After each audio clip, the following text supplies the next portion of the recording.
Last we left off, the Wild Roses continued their trek northwards in the hopes of trying to find the remnants of Eirran's tribe. Along the way, they found a shrine, which they believed to be to the goddess of winter, Arl, and managed to get a little bit of Lish lore. And then Demir blew up the shrine because she was salty. Continuing on. You guys notice that towards the edge of the forest, there was an area of fallen trees, which was a little suspicious. But looking at it, you guys deemed that whatever had knocked them over was something that had landed there a long time ago and was not there any longer. Guys did manage to spot a person in the distance thanks to Biog, but as you started making your way towards this person, a Remorez came up out of the ground, swallowing Eirran, knocking him unconscious. But luckily, by the time it came out of the ground, the people that you had seen previously were not too far away. And they were able to be led back to you guys by Bright Mellow. And they were able to help you in this fight. And one of them gave their healing potion to Eirran after he was regurgitated up. And Eirran was able to recognize these people as a couple of his former tribe mates, Tyr and Thyra. And after a brief discussion, they reluctantly agreed to take you back to where they were camping. That's where we find ourselves now.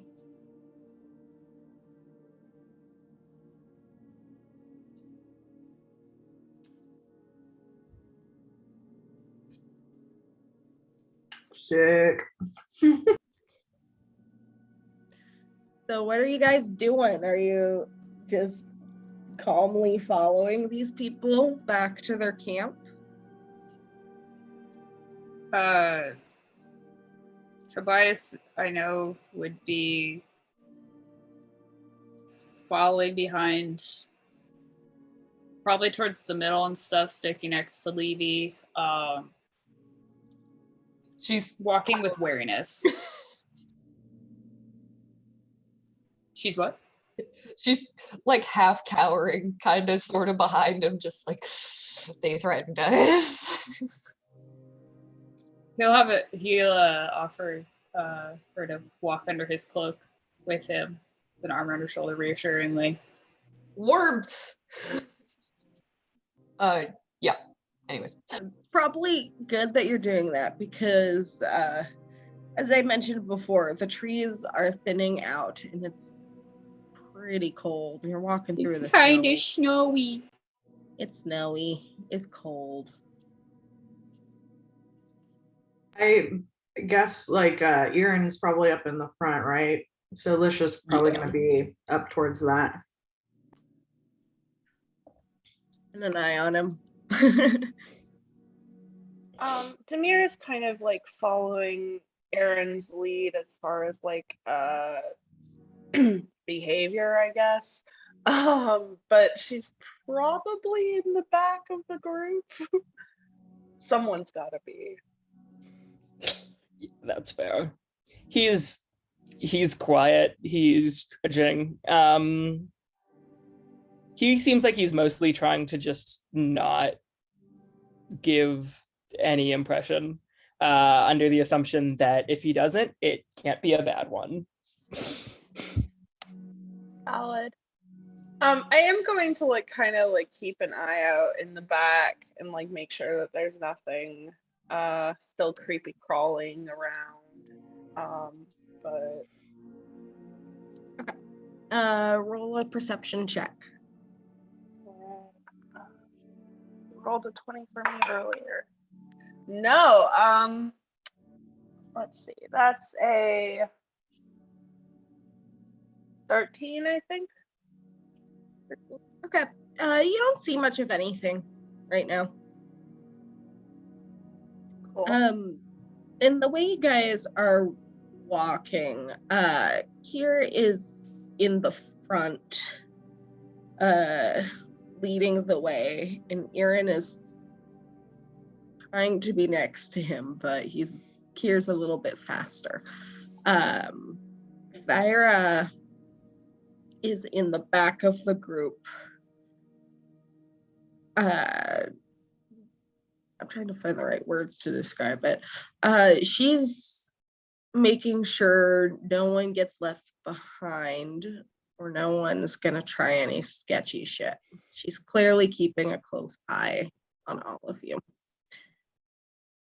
Okay, Demir is straight up like doing the same thing to her. There's a little bit of silent posturing happening. Roll a charisma check.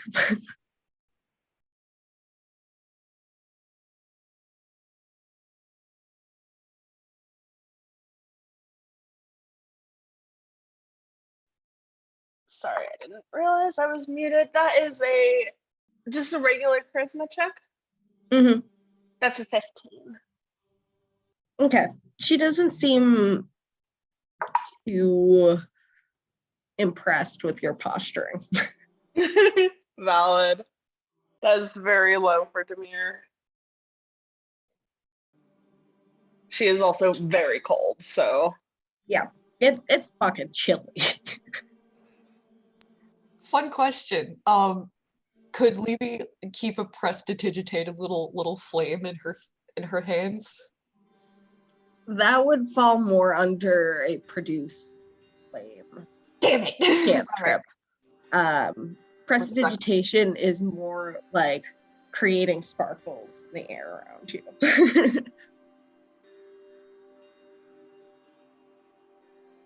I just want to say that the mental image of Eirran trying to keep up with Kyre is funny to me because I'm just thinking of Kyre walking at a normal speed, Eirran like walking a little faster to catch up and walk pace, and Kyre just speeding up and Eirran speeding up, and the two of them just speed walking through the snow, trying to catch up to each other.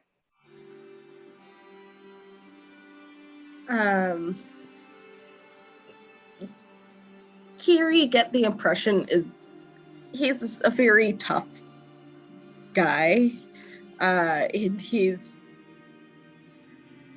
unimpressed with your group as a whole, and he's just like, all right, fine, I have fucking bring these people back, I guess I'll bring them back. I only really care about Thyra here.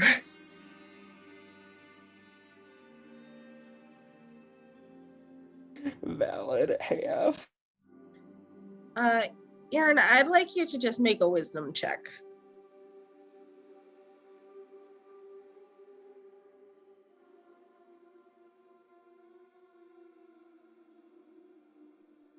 Sorry, what are we doing? I asked Eirran to make a wisdom check. Oh. Okay.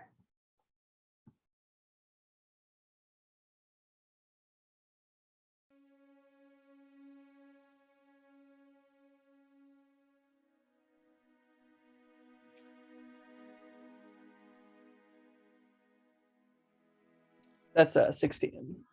16. Okay. That's enough. I'm going to send you something in Discord, just real fast. Awesome. Oh yeah, Eirran isn't an absolute dumbass for once. And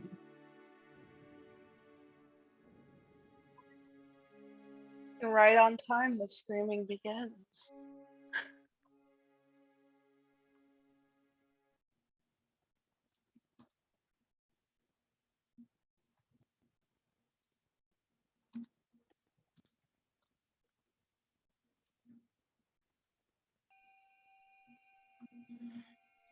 All right.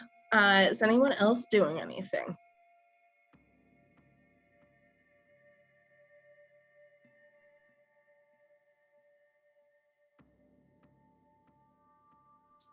No. All right. I feel like Lish would try and like chat up Kier, but I feel like Kier just kind of keeps like pulling forward as he like tries to kind of keep up. Roll a persuasion check. Just like, so how long have you guys been in the area? I'm gay. I'm new in town. No, that's the wrong one. Whoops. Too many P's. Here we go. That is going to be a 16.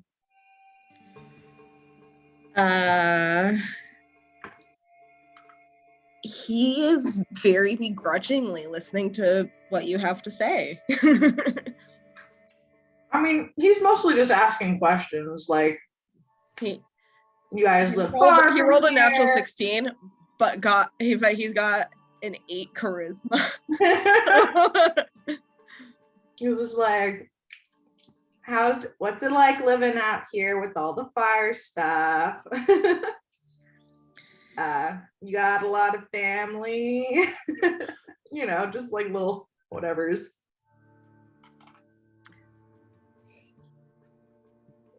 I have been with the tribe my entire life. We are nomadic, so I've lived here next to the forest a short amount of time comparatively. The other half of the tribe, as far as I know, has gone east.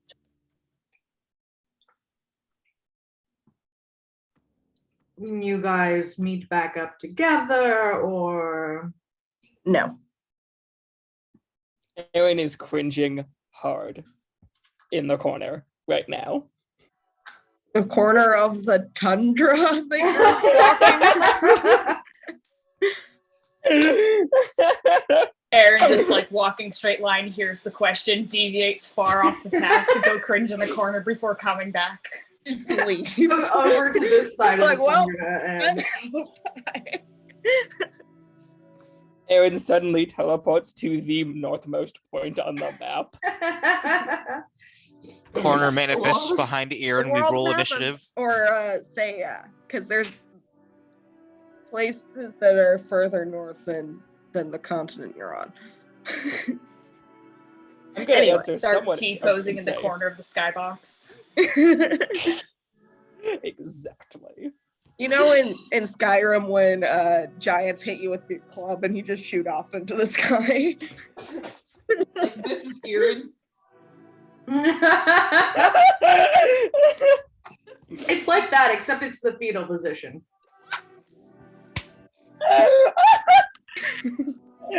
That's just his default state. Anyway, I'm asking here, does he have any family? What kind of like things does he end up fighting around here? He seems awful strong. What's he fighting? What is this, a first date? Maybe.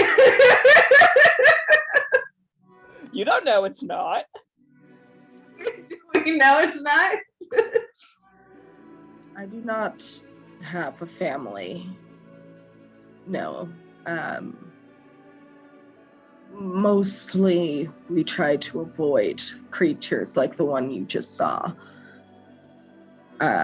So I end up doing a lot of hunting. When I do have to fight, it's things such as polar bears or the occasional saber-toothed tiger. Sabertooth. Wow. That's quite exciting.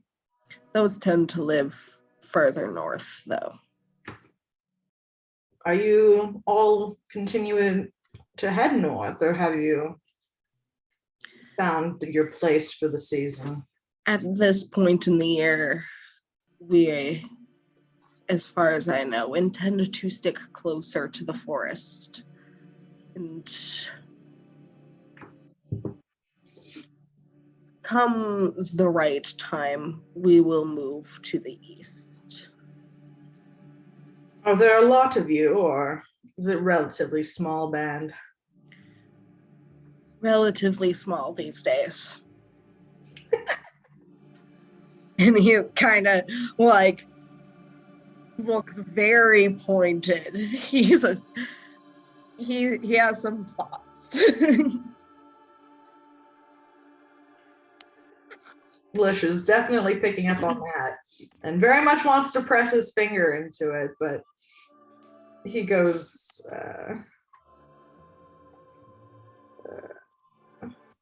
I don't know, just into more small talk. I don't know, nothing crazy, Okay. just idle chatting. Since Lish has started engaging him, Aaron's kind of let himself fall a little back. He's stopped being competitive about his position in line, and he's just walking. And he's just occasionally looking back at Eirran, kind of trying to be covert about it, but like he's noticing something. Despite that, she does not seem to notice, given her posturing with Demir. Hell yeah. Lish, like, is she your girlfriend? She's 17. Oh, okay. I didn't get that she was 17. The last time I saw her, she was a child. Rough. That's rough, buddy. I understand. It's the weird realization of, you used to be small. Why are you not small anymore? Exactly.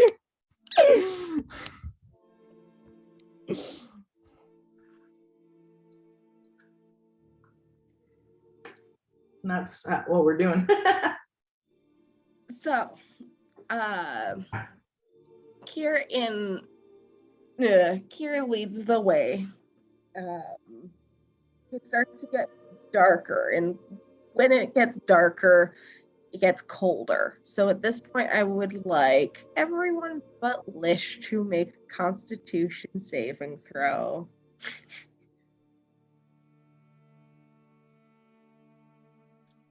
22. I'm fucking used to this. Mhm. Oof, that's an 11. Oh boy. 9. No, wait, no, fuck. I'm stupid. I can't do math. I literally looked at the +1 to my constitution on my fucking character sheet and just put a 1 thing. 19 I need here. sleep. It's an 11. I swear. I swear. Okay. It's an 11. Okay. I'm just stupid this morning. Demir, what did you get? 9. 9. Okay. Hawk, what did you get? Oh, is 19. Okay. And Tobias, just double checking.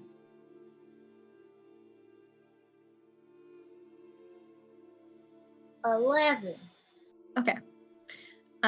So Tobias, Demir, and Levy, the cold is really getting to you guys, and you guys each have a level of exhaustion. That means Tobias has 2 levels of exhaustion now. Toby. That's what happens when you don't fucking sleep. But I say on my high horse. But eventually you are able to reach a place where there are more defined hills, and between a couple of them, it's actually quite well hidden. There is a little camp set up. There are tents that seem to be made out of leathers and furs, and they are kind of circled around a bonfire.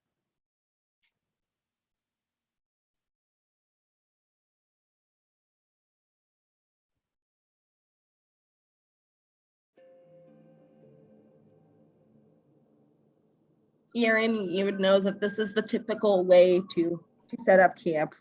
They're circling the wagons without having wagons.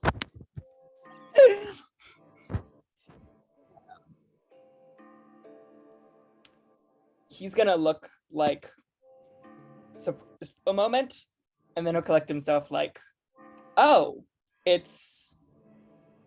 don't know what I would have been expecting. This is what I should have been expecting. Mm-hmm. As you guys approach, you are able to start making out more detail. Some of the tents have smaller decorations on the side, such as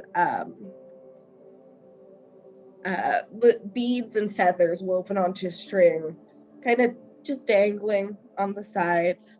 A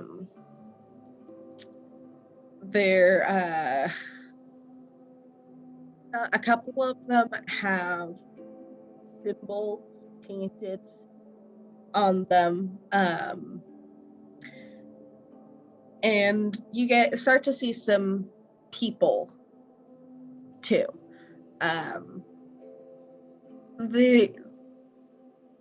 They are mostly human, but there are a few people with elvish blood. Looking closer, upon closer inspection, those with elvish blood seem to be related to drow, interestingly enough. There are also a handful of very fluffy goats in the camp. Looking around, you can see the goats do seem to belong to people. They're not just vibing. For example, you can see a child of perhaps 3 years old next to one of these goats, kind of tugging on its horn a little bit, which the goat is very patiently tolerating as it kind of chews cud.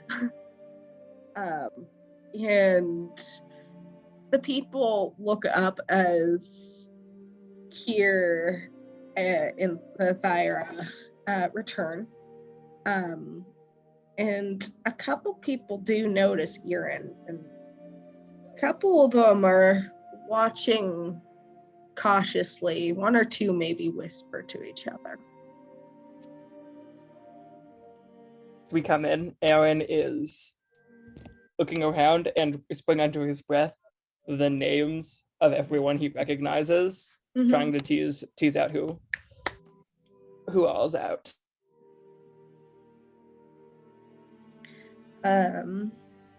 Yeah, you do recognize most of the faces. You don't recognize some of the younger children, of course, but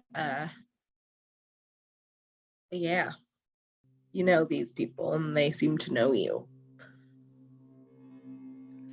But Miss, Beyond if you said how noticing many them, there he's were, not looking at anything. How many? Looking around, there's probably like well, not everyone is outside, but glancing at the number of the tents and the people you can see and kind of doing some mental calculations, you would guess that there's 15 to 20 people.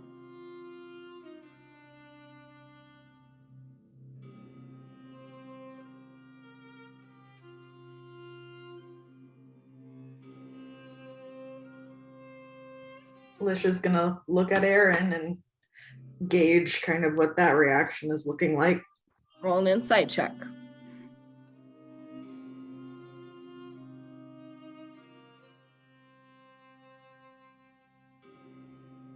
$23.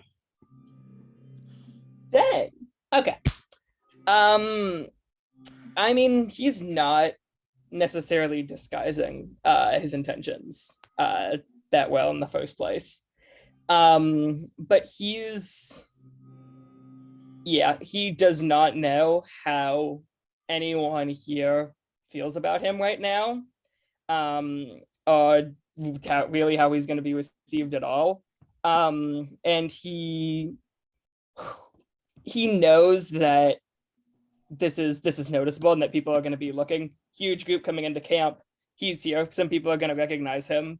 But he's doing as much as he can to not catch anybody's notice. And I'm guessing he sees a few people that are looking at him, and he'll just immediately dart away and oh yeah, I was really hoping to look at this goat over here. That's the reason I'm looking in this direction now.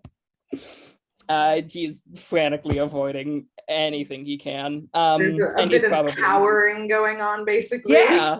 Yeah. And he's cowering, probably looking down some squint.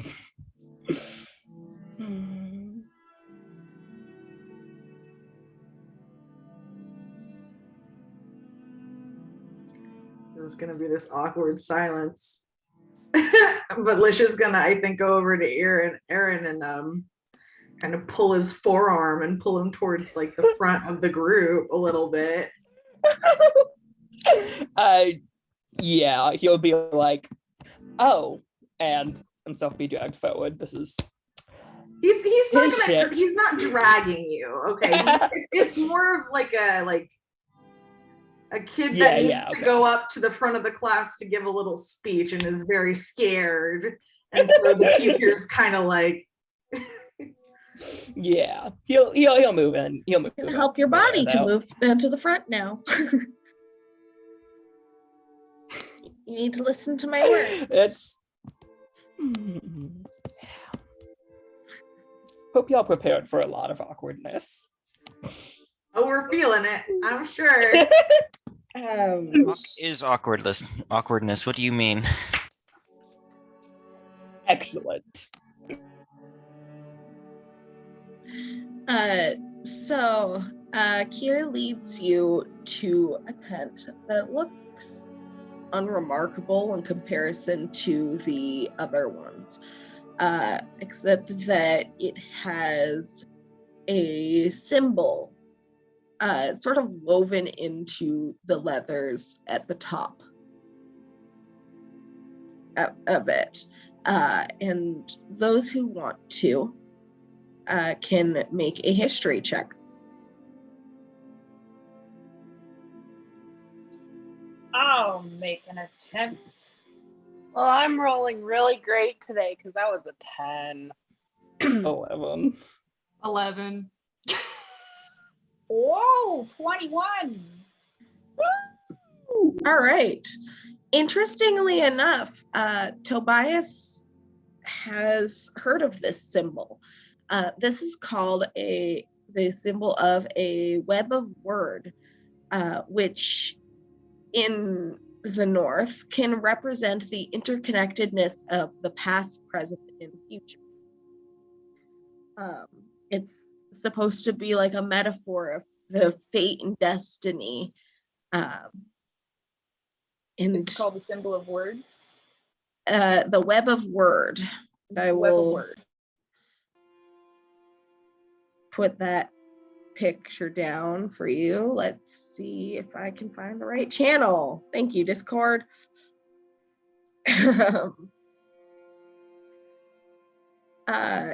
And at this point, Kier will turn to look at you all and will say, you will wait here. I will inform Nethai of your arrival. And will not. And with that, he steps into the tent. And there are all sorts of people watching you guys now. Not just Eirran, but all of you. You're a very unique group compared to what they're used to. What did I would do when we got here? Thyra is standing guard next to you guys. She's making sure you guys stay. Gotcha. And we'll start trying small talk with her then. Okay, what do you say to her? He's gonna say, well, you've really grown up. Roll persuasion check.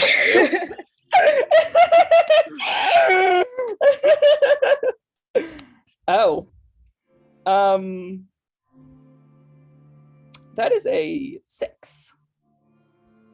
She kind of just gives you a sharp look, and she's still holding her long sword, and she kind of like grips it a bit more and just looking at you. You'll kind of just nod and step back. One of the children of the tribe, a child who's about 8 years old, starts to try to approach you guys. But his mom kind of just scoops him up and ushers him away, and he looks kind of disappointed. And Thyra, seeing this, lowers her long sword a bit and raises her other hand and casts dancing lights. Little light blue globules start kind of floating around, and that delights the children. Levy's going to add hers, and they're like light green, just little bits of light. Just woo. The little baby that was playing with the goat earlier is delighted with the dancing lights kind of floating around the encampment. The baby releases the goat and starts like trying to grab at them. It kind of reminds you of like a kid trying to grab at bubbles.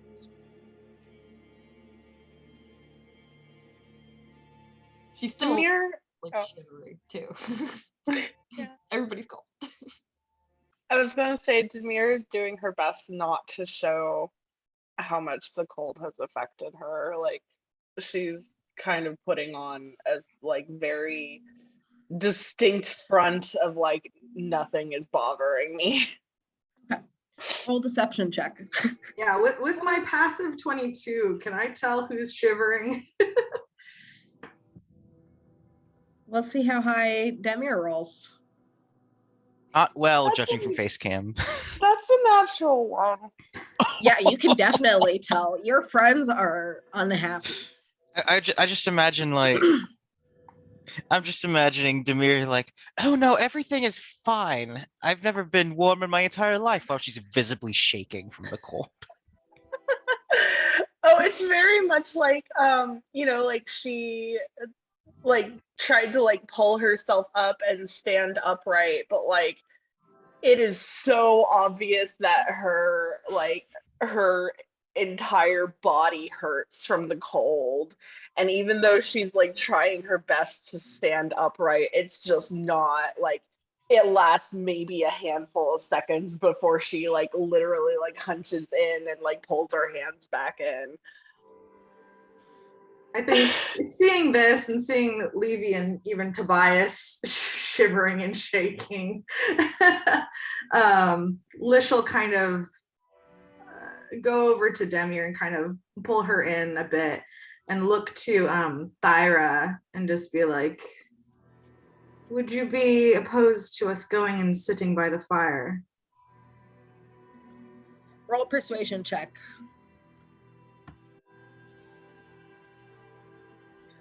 Let's see.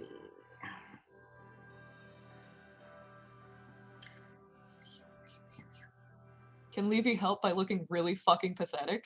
They all look so chilly and cold. Do I get the roll with advantage? They're all shivering. Damn it, Boa. You guys With have my to face natural it. one, Demir ain't hiding none. That is 12. 12. She says, we'll have to wait and see what Nephi says. It shouldn't be long. He's just gonna kind of give a little smile and say, well then don't mind me. And he's gonna turn into a big old direwolf and kind of curl around the three of these shivering children. Several of the children of the tribe are delighted at the existence of a big puppy. Several of the adults have tangled with dire wolves in the past and draw weapons. Demir's And just kind of it's like, very tense. yeah, He's Demir just kind of like gonna holds up a settle. hand like, he's fine. And with that, Kier exits the tent partially and says, Nethi will see you now. And he's kind of looking at the wolf weirdly. Eirran will immediately respond, all of us? I suppose.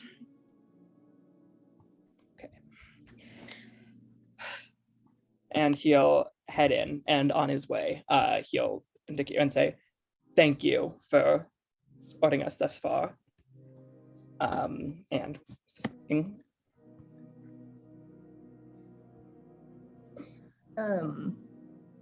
So at this point, as you guys enter the tent, it's comfortable in here. It's insulated, it's warm. And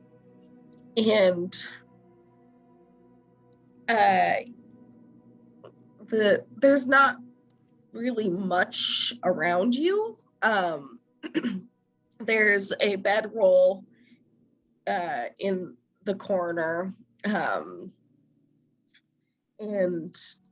but the main thing that you see is there is a rug on the ground, a map of the region on it, and sitting on the other side is a human man. He has clever blue eyes and reddish brown hair. He's unshaven, but his face is kind of charming, and he has a strong nose. On his forehead, he has a tribal tattoo of the same web of word in black ink. And you get the impression that he would have lots of other tattoos on his arms and torso if he weren't so bundled up against the cold.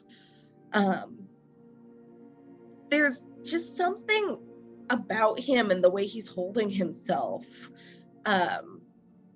Perhaps it's his personality, or maybe it's his patience, but there's something fascinating about him. And interestingly, he seems more live than his fellow tribesmen. But that does not mean he's not muscular, though his muscles seem to be more like that of a dancer rather than a weightlifter. He is wearing heavy furs and a leather cloak, and this is a harsh lifestyle, so he's carrying many things on his person, various supplies, but you notice that among his supplies, on one side he has a short sword, and on the other he has a flute that looks like it was carved from the leg bone of a cow.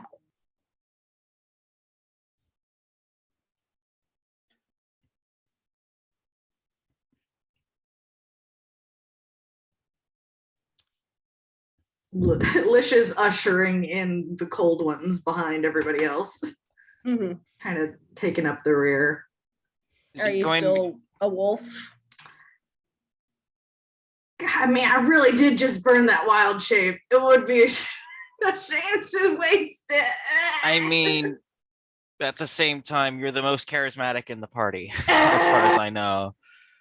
Let's just There's say a we got, warlock like, and a sword. Avery, I'm sorry, but What is Demi, being top liver? I don't know how I don't know how the cold married couples charisma scores actually match up. Demir has a 20 charisma. Okay. She doesn't use it though, so it doesn't goddamn count. Well, the way I'm rolling today is not great. Let's This just say conversation we is were out in the gold. snow and he was able to get like at least like a good 10 minutes of like warm up time before he got sucked into the tent. So he'll be a man again. Okay. Let's also consider for a moment that Demir is like how tall is she again? How tall is she? 5 something. She's like 5 feet of condensed brat. So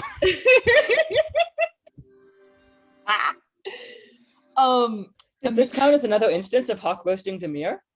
no, because it's me doing it, not Hawk. The excitement in not Dumb's exactly voice short. as they asked that question. Just, oh my goodness, are we witnessing another moment? People want Like that. angry robot, I guess. Anyway, we should probably talk to this guy, huh? Immediately upon entering the warm tent, Levy does try to start like warming her and Toby's hands up. She's like, You doing the yeah. like all 4 of them, just like. Mm-hmm.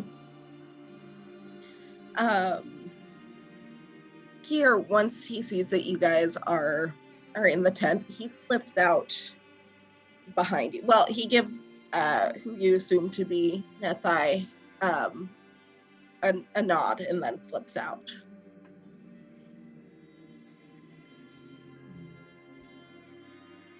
I just love the image just for a moment, like big direwolf head coming in through the tent flap. Just and then it's a man. Oh, that's great. When they get in, Eirran will say,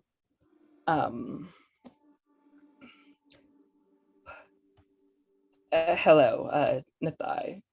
You are leader here? I am. I'm surprised to see you again. Are you well? I'll nod and say, yes. This can be expected. I will, in my purpose, though I promise it is not to your detriment. Are you, well? Well enough, I believe. Things are interesting. But we are safe.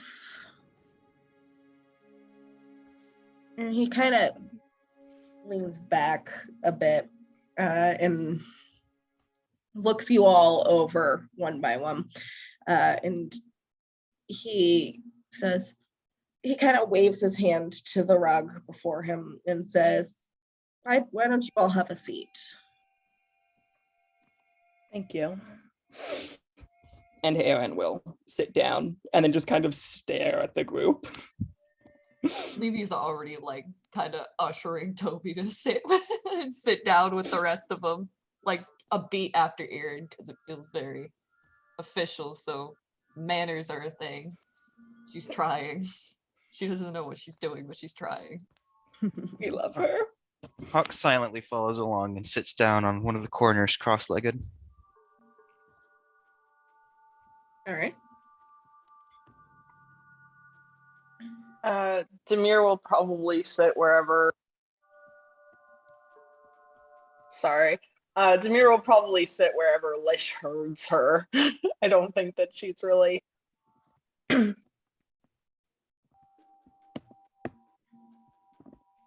Lish isn't really hurting anybody. He's kind of sizing up this person. Okay. Do I get any insights right off the bat? Roll an insight check. Let's see. Can Tobias roll one as well? Yeah, go for it. Nice. That is a 19 on the die, so that's a 26, please. All right. What are you trying to glean from him? Like in relation to like when he looks at Eirran, or is there anything I can glean? Is there any sort of like posturing that's being put on? Like, what does he think of himself, and what does he think of us and Eirran? Okay. And Tobias, what did you get? I got a 7. Okay. Tobias is basically just trying to see if the guy is putting up a facade. If he's what? If he is putting up a facade, like if his Okay. charismatic or kind front is not entirely true. Okay. Yeah, it's difficult to tell.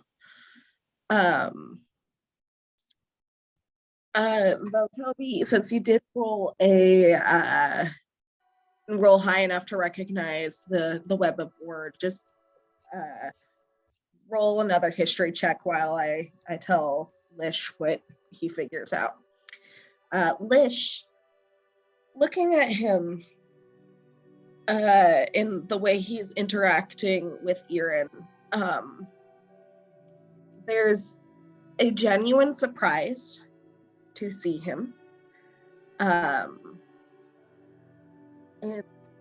even like a genuine concern to an extent, although underneath all of that there is a little bit of caution.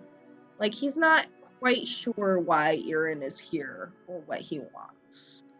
So it seems to be a welcome surprise, not a shock surprise. Yeah. Like it's sort of like when you run into someone you knew from high school, but without the awkwardness. At least not on his end. Yeah, Aaron's awkward as fuck. There's a familiarity for sure. Yes.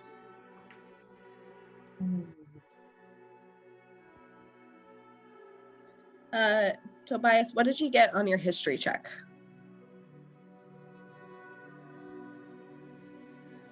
That is an 18. 18.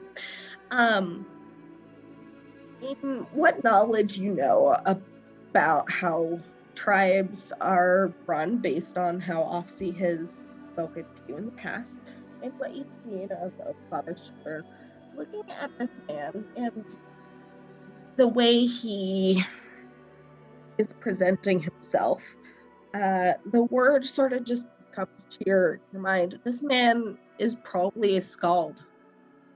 He is something of a storyteller or a lore keeper.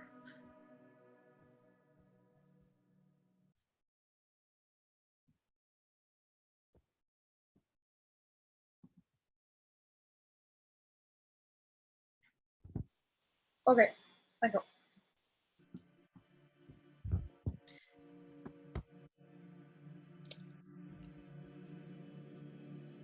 I'm sorry, Avery, did I get an impression as to what he kind of thought about the rest of us here? Was it just kind of more The rest of you, confusion, or The rest of you, he's more cautious around. He does not recognize you, and you're clearly not of the tribe in the same way that Eirran is. However, Eirran has brought you guys here, and he knows that Eirran is not really the type to try to pick a fight with people. It's not like, yeah, my friends can beat up your friends type. That's not his vibe. So he figures you must have a purpose to be here with Eirran.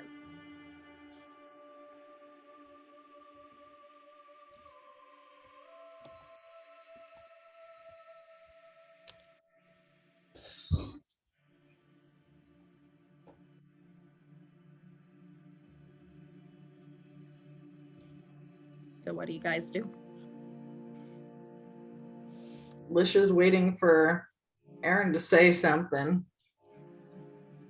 Yeah,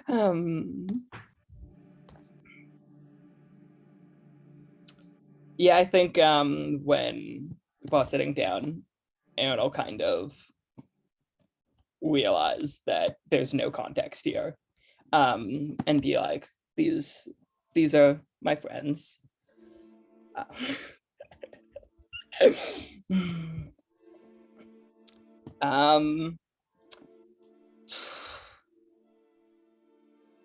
And then once everyone's sitting, he'll say to Nathai, I can understand how, and he's gonna, you can tell he's choosing his words carefully here, but he's gonna say, I can understand why you would have been chosen as a leader.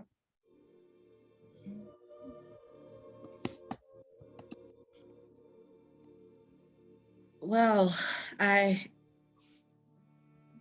simply want what's best for my people, for our people. And he kind of looks towards the rest of you all and says, we have not been introduced. Please excuse my rudeness in this. I am called Nathai the Voice.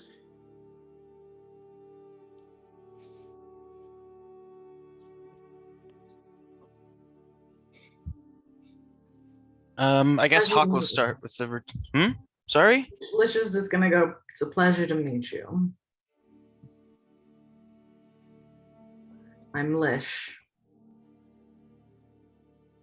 I am called Hawk, and I'm curious why you were also called the Voice.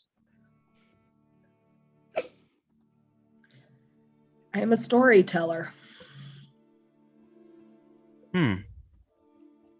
I study the history of my tribe and my people, and I help to pass these stories on through the generations. That sounds like a very important duty. I'm sure you carry it out well. I do my best. Pleasure to meet another scholarly individual. My name is Slipnara. Oh.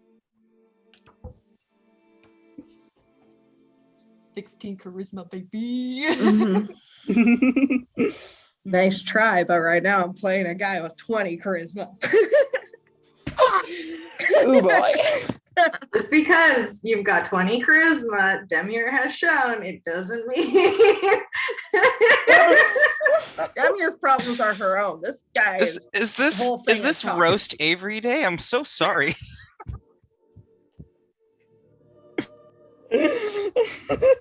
I'm pretty sure Avery over here is on our side concerning Demir's foot and mouth disease. Yeah, that's fair. You know what she is, and we appreciate her all the more Look, for it. Demir has a mouth 90% of the time only to put her foot into it. The other 10% of the time is to kiss cuties. Anyway, bringing it back in, Tobias. It is an honor to meet you too, sir. I am Tobias. Could you speak up a little bit? Sorry. It is an honor to meet you as well. My name is Tobias. It's a pleasure. Kind of looks over Toby at those of introducing you. himself. Mhm. At Toby introducing himself, I think, assuming seating position allowing for it, Eirran's gonna like slide his hand over to Toby. To see if he can get Toby's hand in return.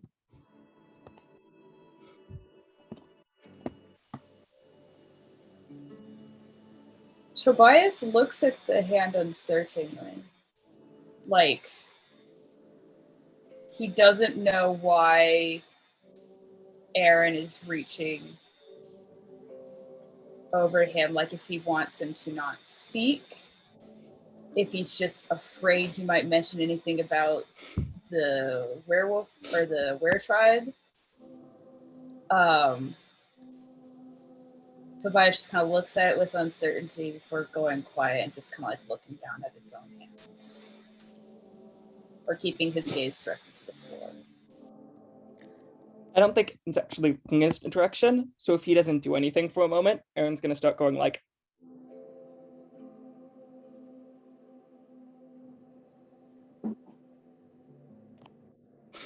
What is this? Is he making like a grabbing Excuse me? hand, or yeah. He's playing. Okay. He starts doing shadow puppets on the wall. Is he reaching Yeah, he's doing for a the little hand? grabbing hand. Like, gimme your hand. Get it. That's what he's going for. when he sees Eirran making that motion and stuff, he's just kind of confused and a little uncomfortable, but hasn't, like, he will reach out and it's not his full hand, it's just like his basically placing his fingers on Aaron's palm. So it's not his full hand, but it's at least giving contact. Eirran will squeeze them and hold them for a few seconds, and then take his hand back.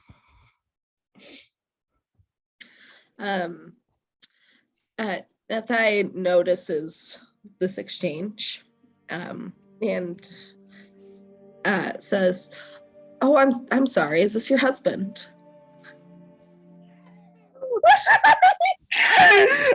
Tobias's eyes just go fucking wide at that. Not if this is the way he's acting. And Nathai's face is like very clear. He's genuine. He's saying this out of kindness. He's like, "Hey, it's been a while. How's it going? See, you got married. That's cool." Levy's just like, No,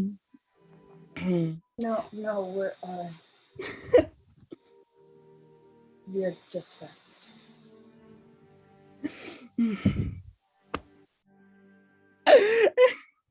we're all friends here.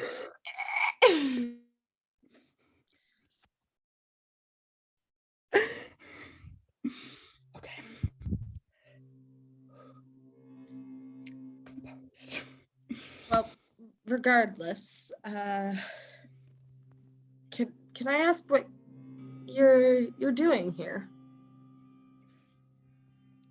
Eirran's going to give the awkwardest chuckle that you've ever heard, and say,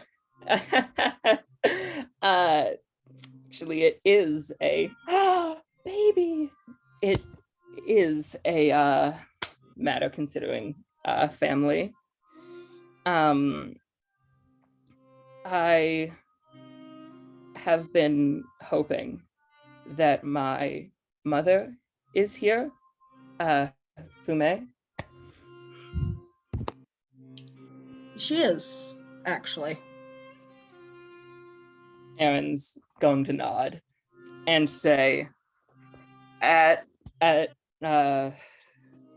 of the, and then he's gonna stop, cold for a few seconds and say, I went with my father, and I've been hoping to come here and reconnect with my mother. I have not seen her in several years, and there are some things I've been hoping to discuss with her. He kind of shifts in his seat a little bit and says, I would appreciate if you were a little straightforward. Are you here to try to reconnect the two tribes? Or is it simply to find Fume?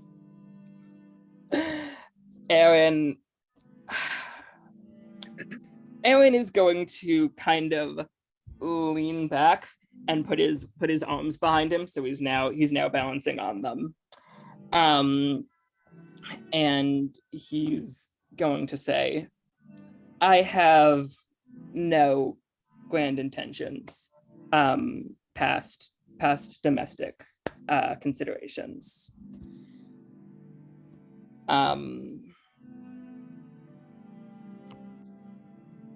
Roll a persuasion check. And hey, stop doing that.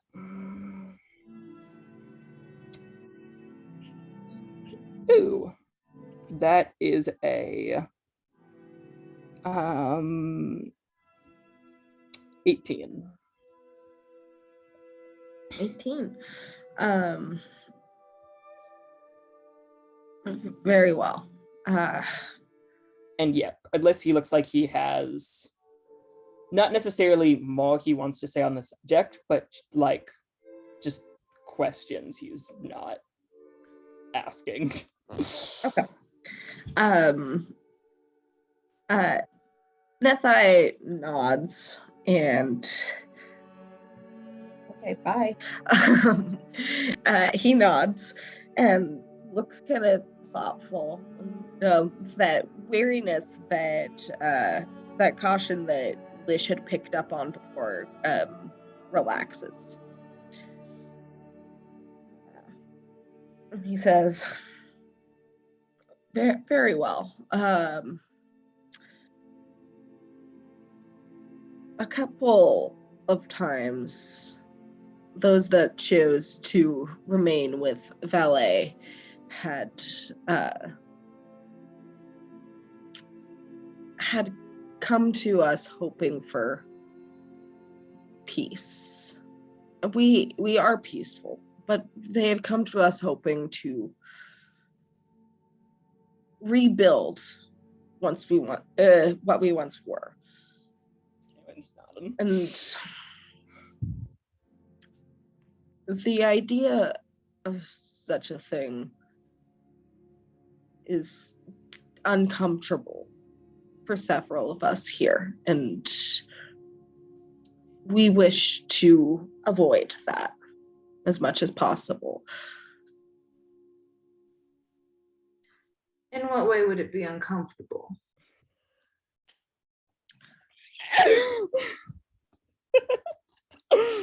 It is difficult to explain to an outsider, but tensions were quite high for quite a long time within the cave runners. And I am of the personal belief that a split like this is inevitable. We are comfortable where we are, and we are comfortable having gone our our own route. Aaron's going to pipe in at this moment. And he's not doing a good job hiding his tone. It's clear that this isn't a viewpoint he shares, but it's one that he's trying to respect. And he's going to say, I would assume that anyone who chose to go with you did not wish to remain with the rest of the tribe.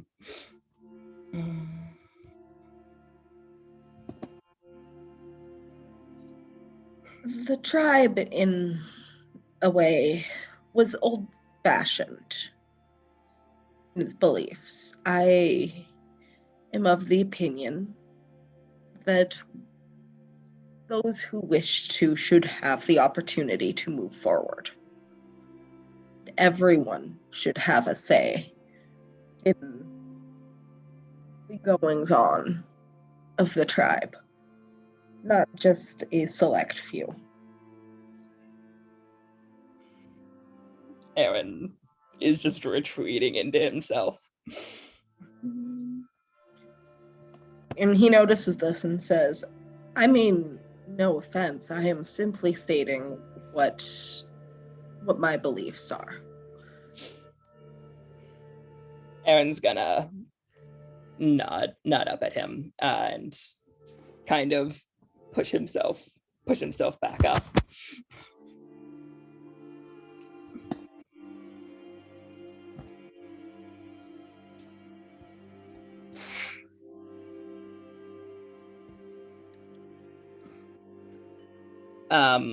And he's gonna say,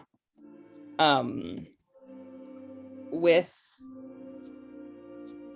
that being said,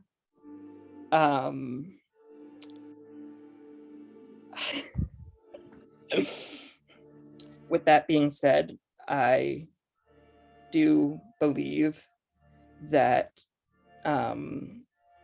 a few of the things I wish to discuss, while not, and he's, while not anything opposition to you, will be something that I bring up just as the leader here.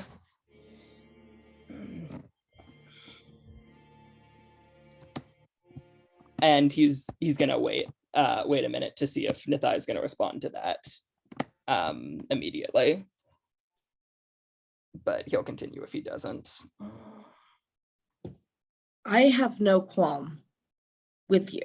I have no qualm with the cave runners. I simply wanted to allow those who wished to have a say in their own fate.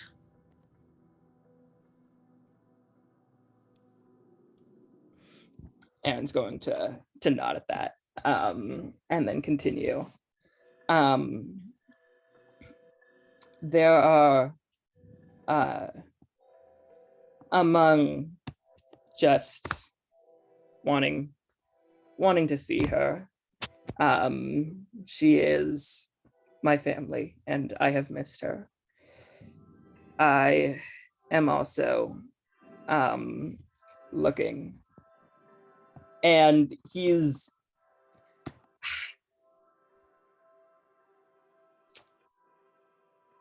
not gonna add an addendum there. He's gonna just, I guess, hope that Nithai is smart enough to figure it out. He's gonna say, continue. There are some marks that I am going to get, and I will need her support in this. And then he'll turn over to Nithai. Well, he's been looking at him the entire time, but he'll kind of like lean in and push a little, and say, you do, and then realize that that might be a rude phrasing, and correct himself to, do you have a tattoo artist here? Well, roll a persuasion check. All right. That's a natural one.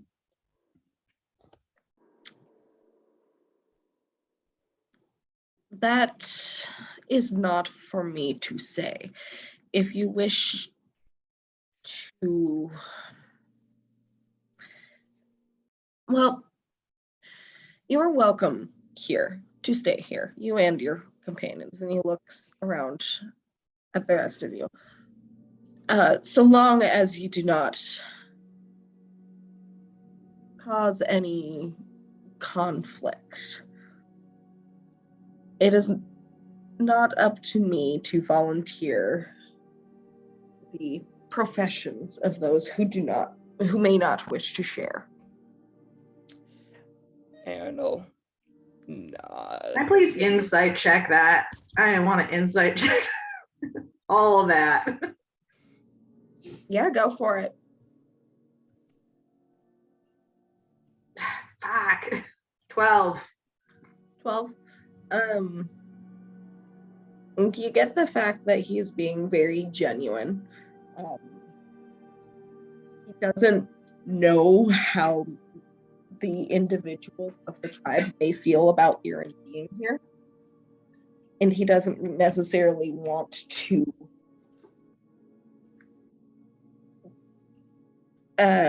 have them be sought out by Eirran if they're not comfortable with that.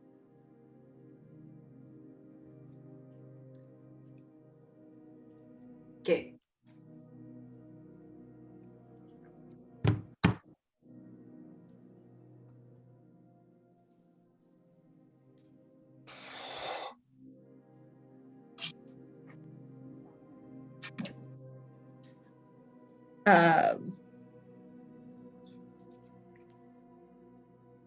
What are the rest of you guys doing? Are you just listening to this conversation in silence? Hawk, not wanting to mess anything up, has just been silent and listening, Device will also gathering remain silent. information. Okay. At this point, I think Levy's actually going to kind of reach forward and sort of place a hand on Eirran's shoulder.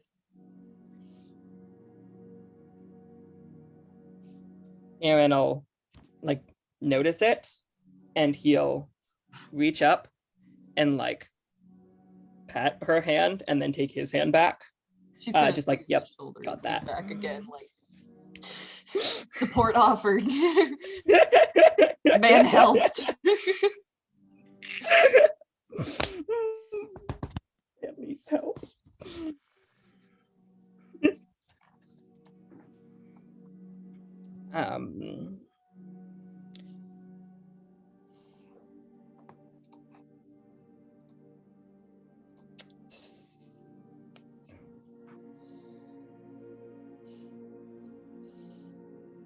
What you thinking, Eirran? Yeah. He's been taking a good moment trying to collect his thoughts. And he's gonna turn and he's gonna say, I understand that you cannot speak to everyone, that you cannot speak for the opinions of everyone here. But you have been exceedingly kind to me. And I, of course, mean disrespect.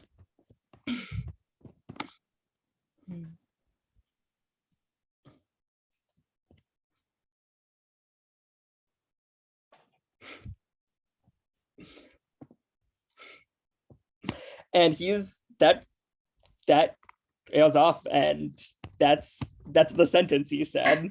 Lish kind of leaning forward, like looking between Eirran and the voice, like eyebrow up, like, where is this? Boy! Look. Nathai just kind of looks at you and says, I understand the desire to repair things. However, I think that you will find that we are happy here. Eirran will say, and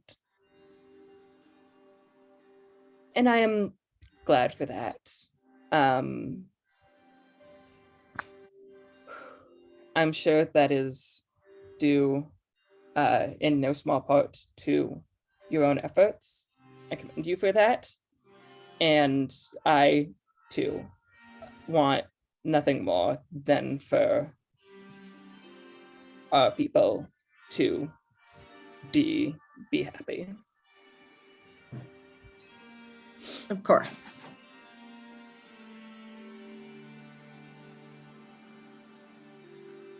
As I said, you and your companions are welcome to stay here as you wish. You may speak to if she wishes to speak. You may speak to the others if they wish to speak. I'm sure you wish to catch up with many of us here. You have my blessing to do so. However, should any of you, your companions or you yourself, raise a blade against here,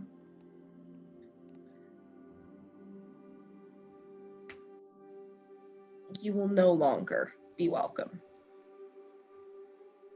Aaron's going to nod and say, I would expect nothing less. At the mention of raising blades, Levy's actually going to take her daggers and leave them sheathed on the floor beside her and say, if it means anything, I would turn over my blades entirely and abstain from anything more than a simple cantrip. And he turns towards you, and you can see that he's genuinely like touched at this. You would know from your readings and your proximity to the unclaimed lands that the tribal folks handing one's blade over is very significant. Yeah, she knows that via Eirran. That's why she's doing this.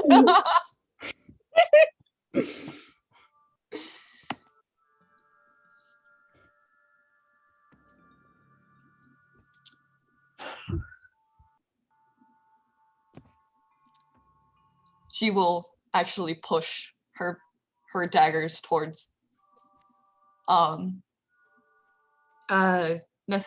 and say, take a deep breath, like she's steeling herself to say it, and say, these were my father's. I leave them in your care.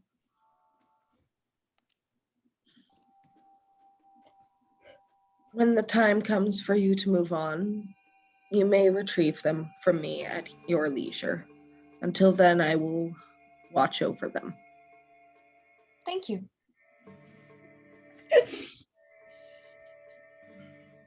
Looking at what Levy does and having like watched this whole conversation between Eirran and Nathai, Tobias kind of gives almost a quiet sigh before removing his bow, which is unstrung, and Before you that's oh. Before you take your bow, Nathai kind of looks towards you and raises his palm towards you and says, "You are a hunter, are you not? As are you?" And it looks towards Hawk. I am. Oh, I'm indeed. muted. Oh, that's sorry. Ooh, one moment. I need to go get a charger. Okay. We would So- yeah, Be- Hawk nods too. we Sorry. would be grateful if during your stay here you assisted perhaps in some of our hunts. If we have some more mouths to feed. I would be Any happy. assistance you could provide would be appreciated. I would be happy to. It's been too long since I've hunted last.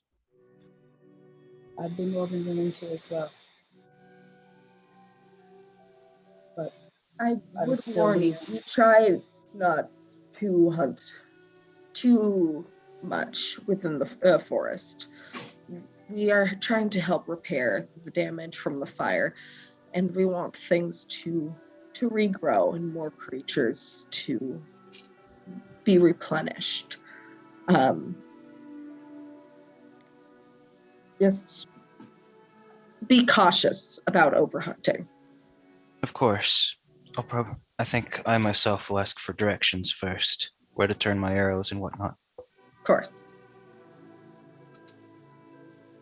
At If it's damage any from the fire? consolation, I have much experience in regards to proper rules and etiquette of hunting. But I would still also like to leave this in your care as well. And he does leave his short sword alongside Levy's daggers. At damage from the fire, Eirran eaves in a little and reaches up to the burned half of his face.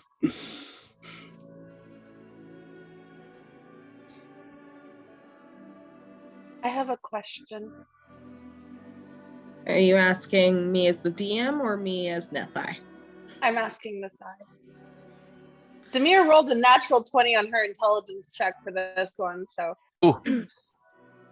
You said that you are the keeper of history for your tribe. Oh, fuck. I am indeed. Well, I suppose I have several questions. What do you know of the creature of these woods? There is a demon that resides here, or some sort of infernal creature. I do know that there are many creatures of the wood, but I assume you are speaking towards the more powerful ones, are you not? Yes, I'm speaking of. Fuck, there wasn't really a name for it aside from the creature of the fucking woods. I remember this conversation. It kept its name. It keeps its name safe because names Yep. have power. Yep. You could just say like the thing that burns the forest or whatever, yeah. We've heard tell of a creature whose name is obscured, but who was sealed within this forest by Sylvanus many ages ago.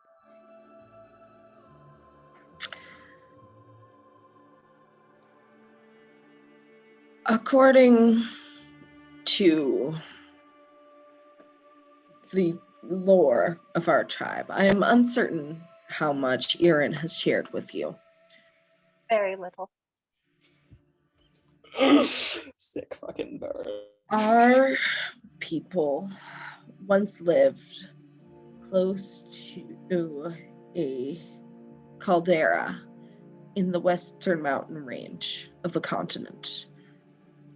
We traveled around the mountains, not straying too far from the caldera itself, in order to hunt, and we would go beneath the mountains to the cavern system and hunt in the Underdark or trade with the Drow and Duergar. And you can see that as he's speaking, he sort of waves his hand, and the shadows behind him sort of darken against the wall of the canvas wall of the tent, and in a very limited way sort of illustrate what he is saying. As he speaks of the mountains, you can see the shape of mountains, the shadows, and people traveling and walking.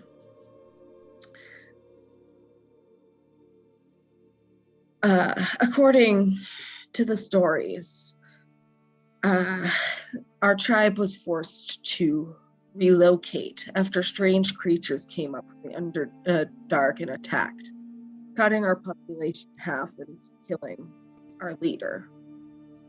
It was at this point that Arild Oathguide, the first person of angelic blood born into the tribe, rose up and became a guide, a leader for our people, leading us to safety towards the north. Eirran started mumbling in Celestial, kind of along with his story, actually. Mm-hmm. Hang on. Do I have another comprehend languages? Because if so, I'm using it. Hang on. I do comprehend languages. Amazing. You would also know that Nethai also speaks Celestial. Yeah. At Arld's name, Eirran kind of goes like,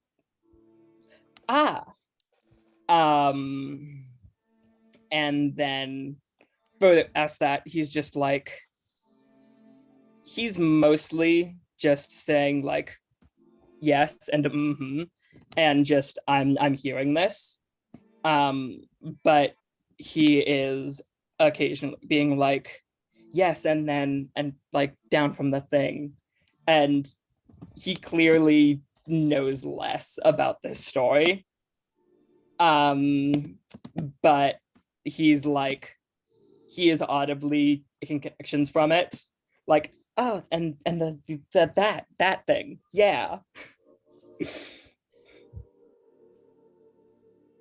Levy's giving Eirran this like a look of befuddlement of like, clearly you're following along, but clearly you have gaps missing and you have the fucker in your head. What, like, she's giving this look of like,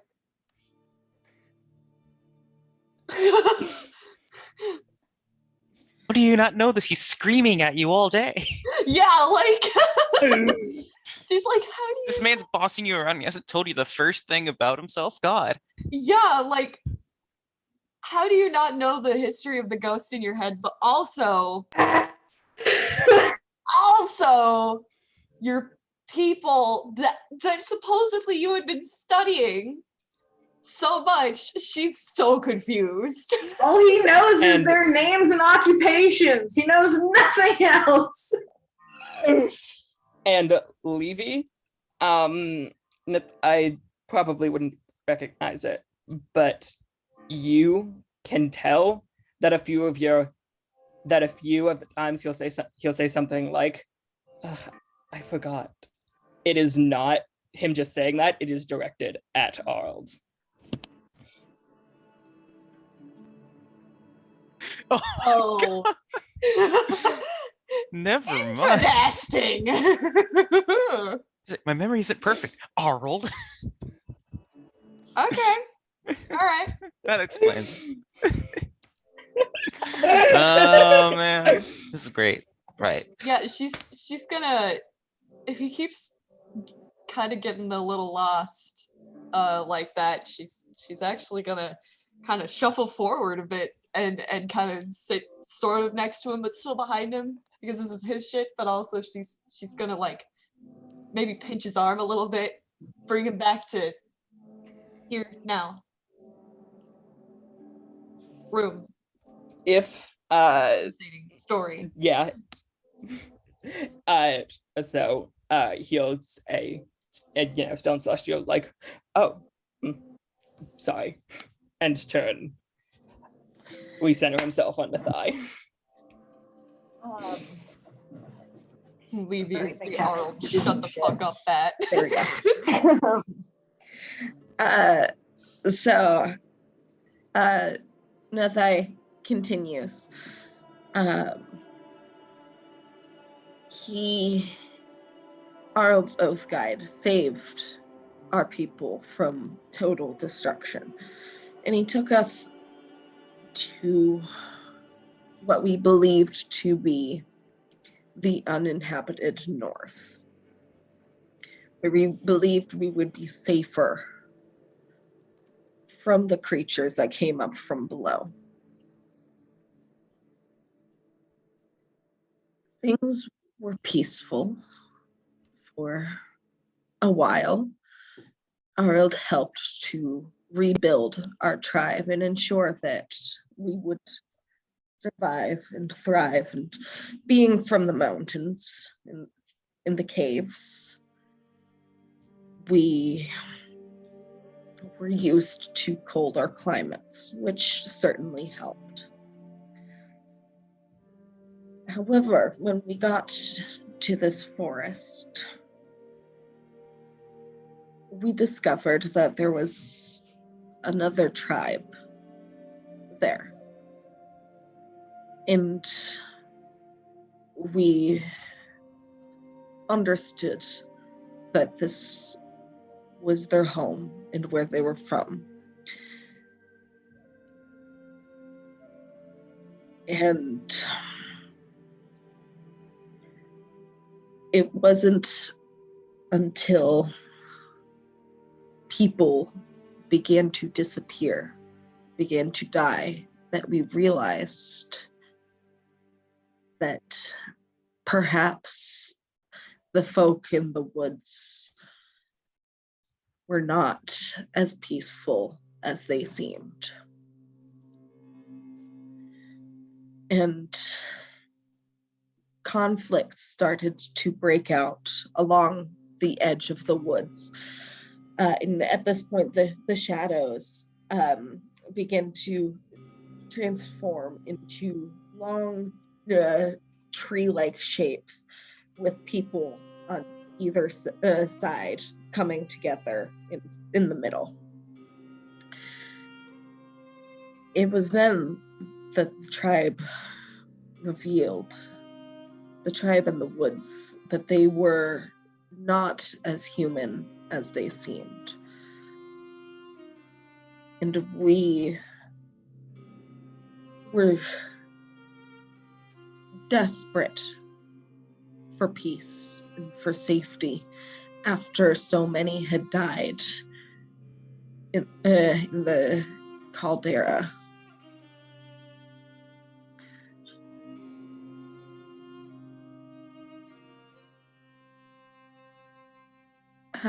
According to the tales, Arild called upon outside forces for aid to help defeat them. As the battles wore on, mutually assured destruction became evident. Aaron's eyes are now just fucking headlights.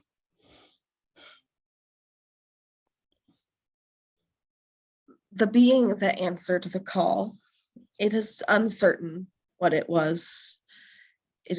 Some say it was an angel, some say it was a fae. But it helped to ensure that the cave runners would survive. And it was not long after that that the tribe in the woods left. And in the shadows of the back wall, one of the groups leaves. From there, the tribe has traveled around the plains and the woods, the tundra, up here in the unclaimed lands, following the movements of the creatures that live here so that we could continue to hunt for food. And afterwards, there has been an Azamar born each generation, usually associated with Arl's bloodline. These Azamar always become the spiritual leaders of the tribe, the most powerful of which would be able to manifest the spirit of Arld to fight alongside them in combat.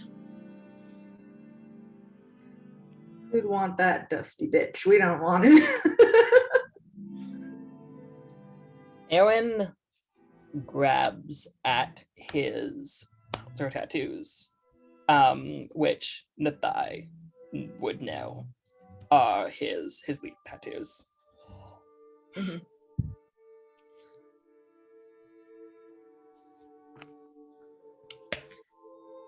And when he stops telling the story, the shadows die down and the light returns to normal in the room.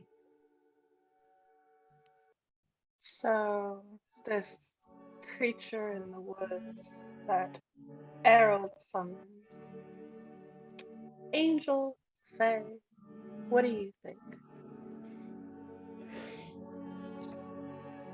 Personally, I am inclined to say that it is a fae creature. They do tend to inhabit woods, and the lore implies that the creature was already present, at least to a certain extent. So, what do you think of this other tribe? It has been many years, I assume. Very ancient history.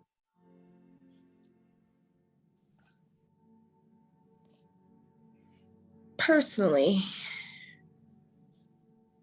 I regret the sacrifice that was forced upon them so that we could thrive. I wish that there was a way things could have been resolved peacefully.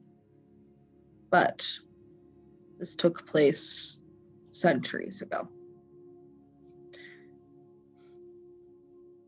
Well, I suppose it's never too late to turn over a new leaf. I suppose. Well, I suppose you addressed my other question then about Harold a little bit. I am very curious. That is the one thing that Eirran has somewhat hinted about, and I personally would love to know a little bit more about the man. Not just the legend that Eirran makes him out to be. Evie, since you're right next to him, you can tell that Eirran is like trying really hard to not get up and run the fuck out of the room. But all of his instincts are telling him to. Yeah, no, Levy is gritting her teeth. She is firmly shutting herself up, but she's also gone from pinching Eirran to having a vice grip on his arm. Like, you don't get to bolt, and also you're gonna be civil, or so help me God. No screaming allowed. Basically. Do not interrupt. Legends are tricky in that, in storytelling and the songs that are passed through the generations. And that they tend to highlight the deeds of who they wish to highlight in a more favorable light. But if you are asking my thoughts and opinions, I'm happy to share. I'm sure that Harold was simply a man doing what he could to protect the remainder of his people after a near genocide.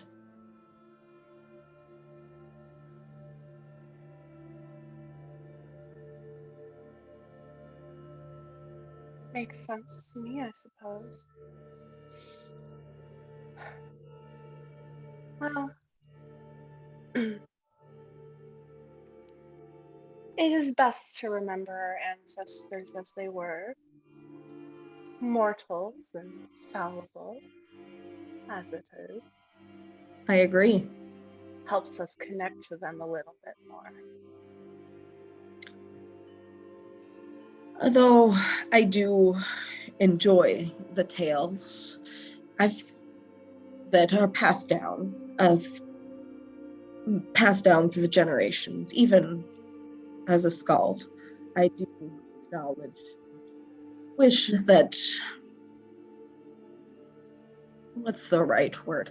There's more nuance to them. I've come upon traders from the South with various books and novels, and though fictional, I do appreciate the flawed nature of your folks' stories.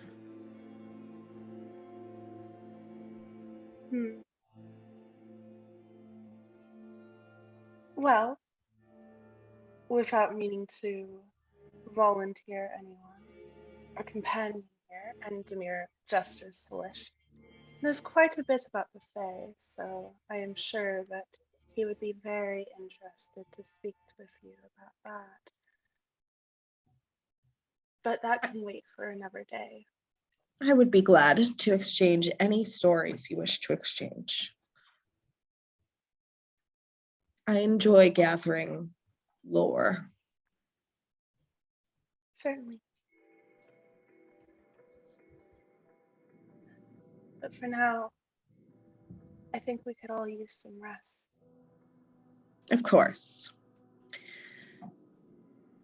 I will see if we can get a shelter set up for you. Perhaps Vitatus may be able to help with that.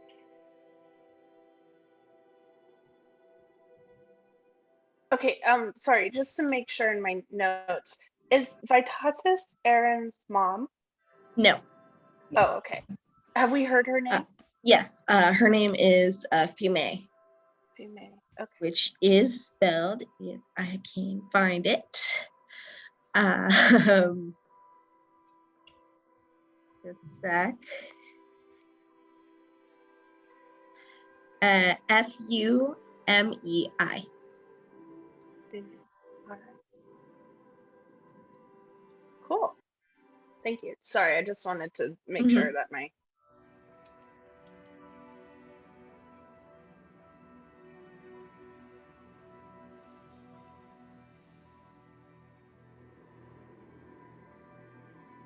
Levy's going to, as the conversation kind of moves on to, oh yes, it's been a long day. We should all rest and you know, break for the day. You know, Levy's actually going to hold up a hand, like try and catch Nathai's attention, and going to say, actually, I was hoping that I could speak with you briefly, one scholar to another. Of course.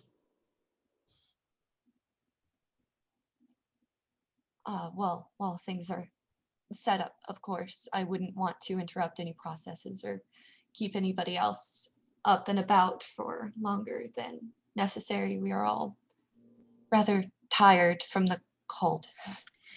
Yes, and I believe Kier mentioned a Remoras. Yes. Oh, it took quite the toll. You can tell by the way that Aaron's hair has been stuck upwards, trolled all this entire It's time. actually frozen that way. It's kind of weird. She's actually going to elbow Eirran, like she's hinting that Eirran needs to turn in for the day. Took quite the Aaron's toll. going to say, yeah. Aaron's gonna say, yes, I'm afraid I was not as used to being back up here as I was hoping to be.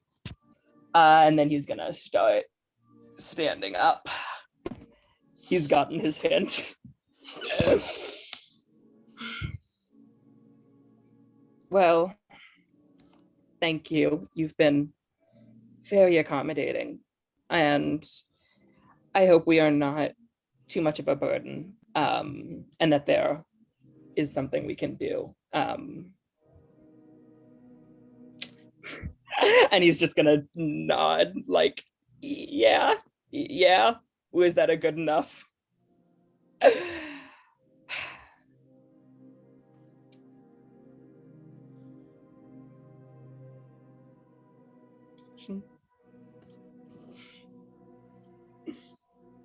And then He's I literally guess just he'll going to sit start. and wait for her turn to talk with Nathan in private. Yeah, and then he'll start going around to everyone else and like helping them up. I mean, Lish isn't gonna really make any moves to leave. He's like looking at Levy like, Anything you can say to him, you can say when it falls off. I mean, kind of. He's also like wary about this person, so. Is he trying to hide at all that he's like? I mean, he's just not making any move to get up. I mean, he's been like perfectly like civil like this whole time. He's just very clearly like looking at her and not making any motion to leave. She'll look over to him and kind of raise an eyebrow, like, what?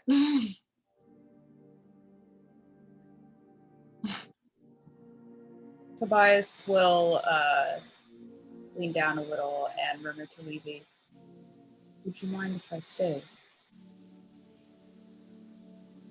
I suppose not. It's fine. I'm just curious to say. Thank you. It's all right. I don't really have anything to hide. I just wanted to have a more private conversation. At that, kind of has realization in his eyes. He goes, then is it all right? Or he goes, then it is all right. And he will get up to go as well. Demir will go over to Tobias and Eirran, just kind of like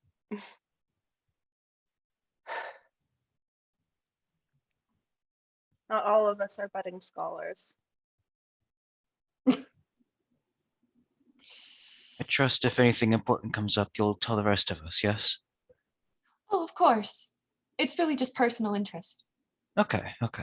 Nothing of real import. And she's gonna she's not gonna be very subtle about it, but she's going to kind of glance Eirran's way and be like, I'm getting all the dirt. He's probably explicitly not looking at her. He's not gonna make eye contact. I see. I think I would have questions for our new friend here too. And Hawk sort of just like nods knowingly. she has questions about Eirran, but she's trying to have a little tact. Yep. Well, I'm sure the hunters would be assembling soon anyway, and we do need to secure shelter. So I'll do what I can to help with that with the others. All right, so it sounds like Levy and Lish are sticking behind while Eirran, Demir, Tobias, and Hawk are leaving. Yeah, to like set up Erin. shelter and help hunt and all that. Before Erin, he why leaves, don't though, Oh, Demir was just going to say, Erin, why don't you introduce us to your mother? hmm, Aaron will like take a deep breath, and then say, outly, he's not neither is Doe apparently. Uh-oh. Oh responding no. to the room. There we go. Okay. And he'll say, "Yes, I'm sure she would love to meet all of you."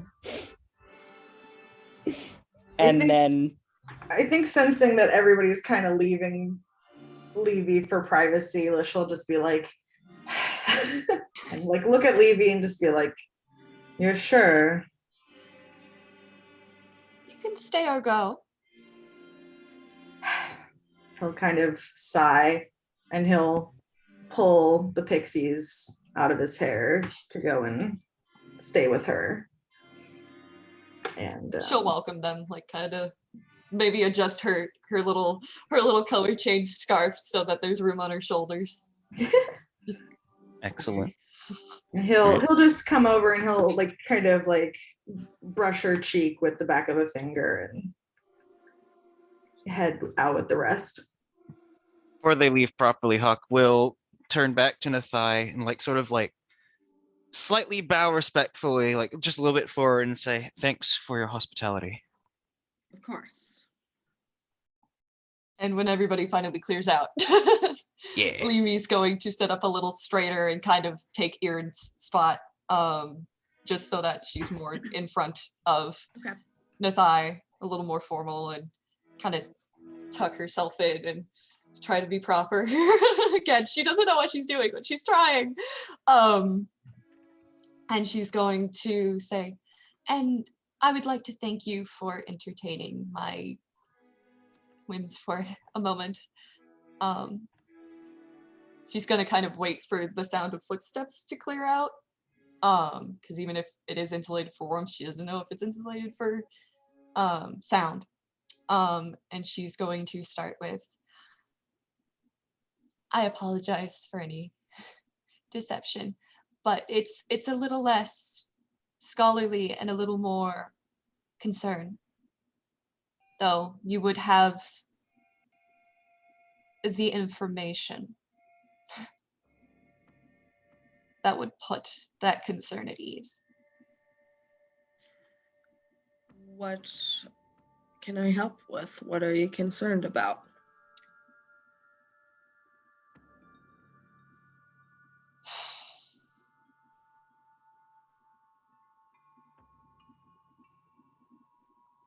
Eirran suffers deeply, and I suspect it is in no small part due to Arald's presence within his mind, I suppose, for lack of better terms. And I suppose I wanted to ask if it is rather typical of an ancestor to harass their host with contempt and aggression and such deep disapproval.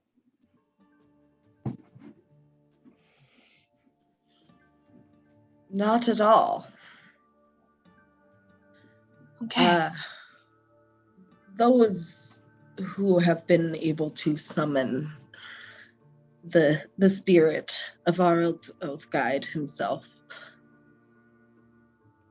it is more of a situation where they are able to call forth his spirit through the blood that they share for assistance within combat situations. I'm afraid it has gone far beyond that capacity for Eirran, and it has not been good, to say the least.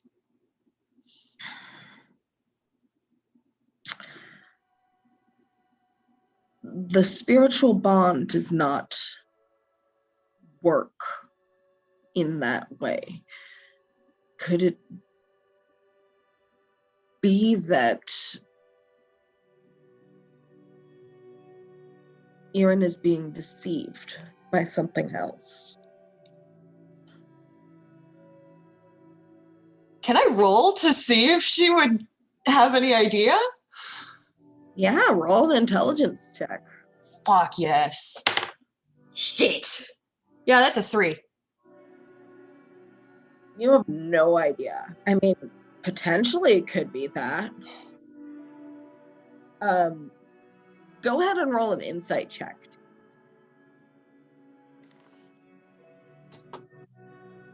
17. Senpai seems genuinely bewildered at what you're saying.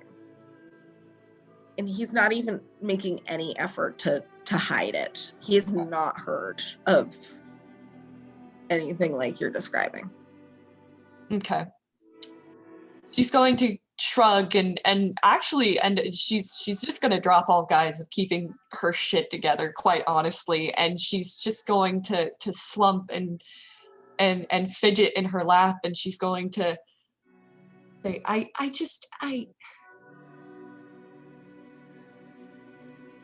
it's gotten worse lately. He acts erratically, and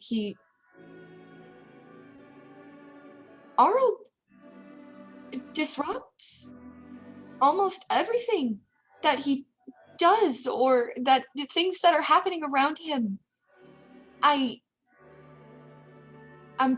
fairly certain that it disrupts even his sleep, and I'm very worried. I don't know how to help him, and I don't have, unfortunately, in my own research for my own spiritual condition, but that is that. I haven't stumbled across anything, but they argue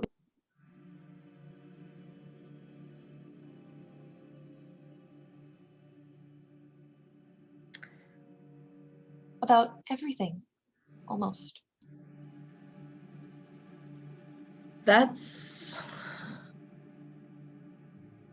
very concerning. I've never heard of this.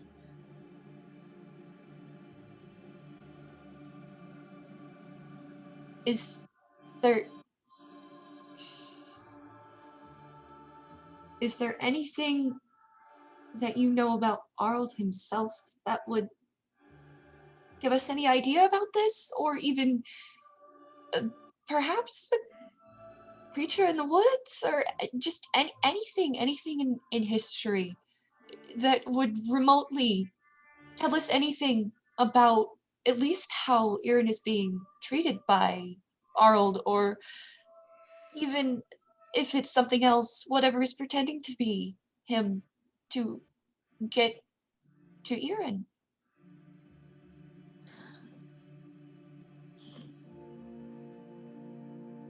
I would have to commune for more specific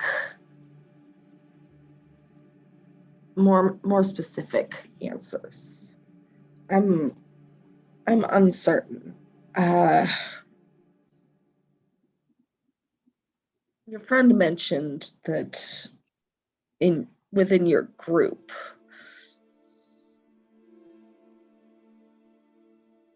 there's knowledge of the Fae. As I said, that was my inclination, but There is. Indeed.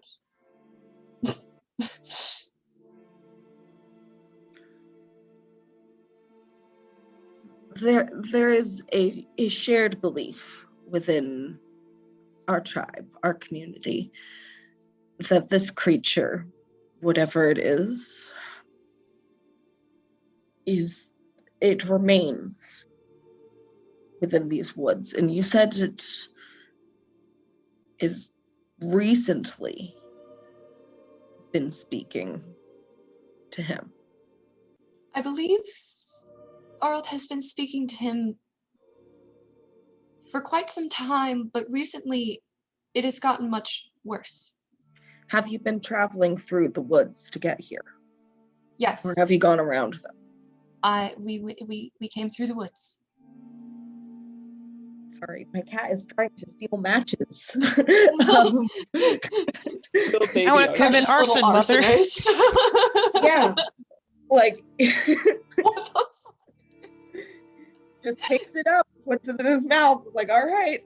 Well, The I got what I wildfire came calls, for. mother. Like, no, I don't trust you. Anyway.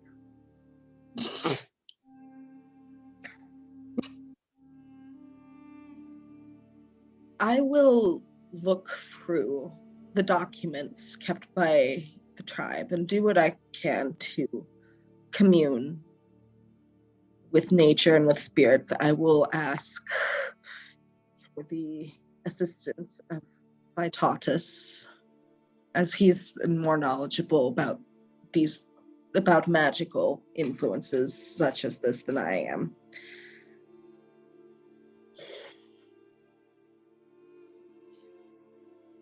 Thank you for your time, and thank you for your efforts. Yes, I'm glad to help, though I am no longer of the cave runners. I do acknowledge that we were once one tribe, and as I said, I hold no ill will towards them or towards Eirran. Can she insight check that really fast? Just Go cause. for it. Sorry. Yeah, while you're rolling, my cat's trying to steal my dice. Hang on.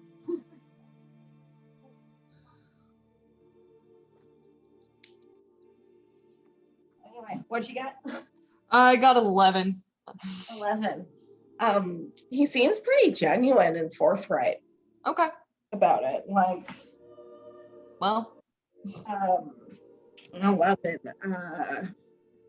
Yeah, he knows that they were once one tribe. He mentioned before that he believes that a split like this is inevitable. He seems pretty forthright. okay. Cool. Then Levy will offer him a respectful dip of her head, like a kind of a bow, sort of, and stand and say, thank you very much. If there's anything I can do for you or your people in return for your assistance with this matter, please do not hesitate to ask. I grew up on a farm and I saw you have goats. So I would like to think I could help in some way, somewhere. I will take your offer into consideration. I genuinely appreciate it. Please do not hesitate to find me for anything at all, updates or assistance. Of course. And I expect you will be staying with the rest of your companions. Yes, I will. Very well. And she'll, bid him well and go off to find the rest. All right.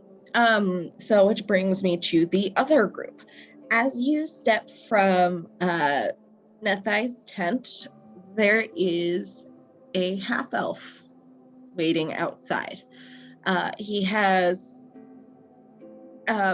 brownish, kind of grayish skin, and long, dark brown hair in a braid. And it's clear that his hair, when not in a braid, is rather bushy, given the few stray bands that are hanging down in his face. He also looks like he has various beads and bones woven into his hair in a very purposeful way that makes the texture look kind of interesting and cool. And he has a dark green stripe going down from his mouth to his chin, and his hazel eyes are discerning and clever as he looks at you guys. And in the light of the bonfire nearby, the dancing light is against his skin. It seems to take on a more grayish pallor. You also notice that he has a prosthetic left arm, and he's wearing an interesting combination of furs that look like a cross between armor and a dress. And at his heels, there is a gray and white goat. And as you're exiting, it's clear that was just sort of keeping an eye on the tent that you guys were just in.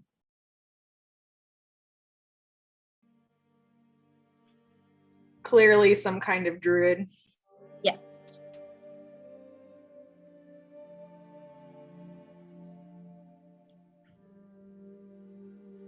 Militia's gonna size him up. I don't know. How cute's his sheep? Goat sheep.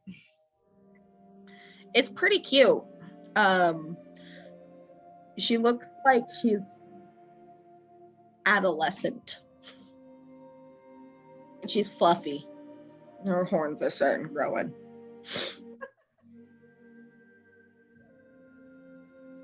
Uh-oh, we lost Dove. Well, that's fine.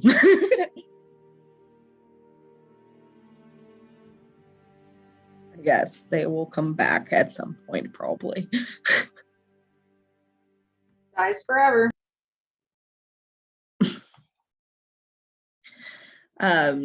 So this half elf kind of just looks towards you guys. Says,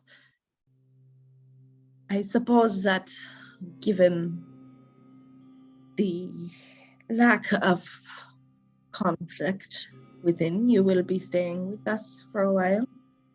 It was told to prepare for such a thing. Notice that his accent is different than those of his tribe members.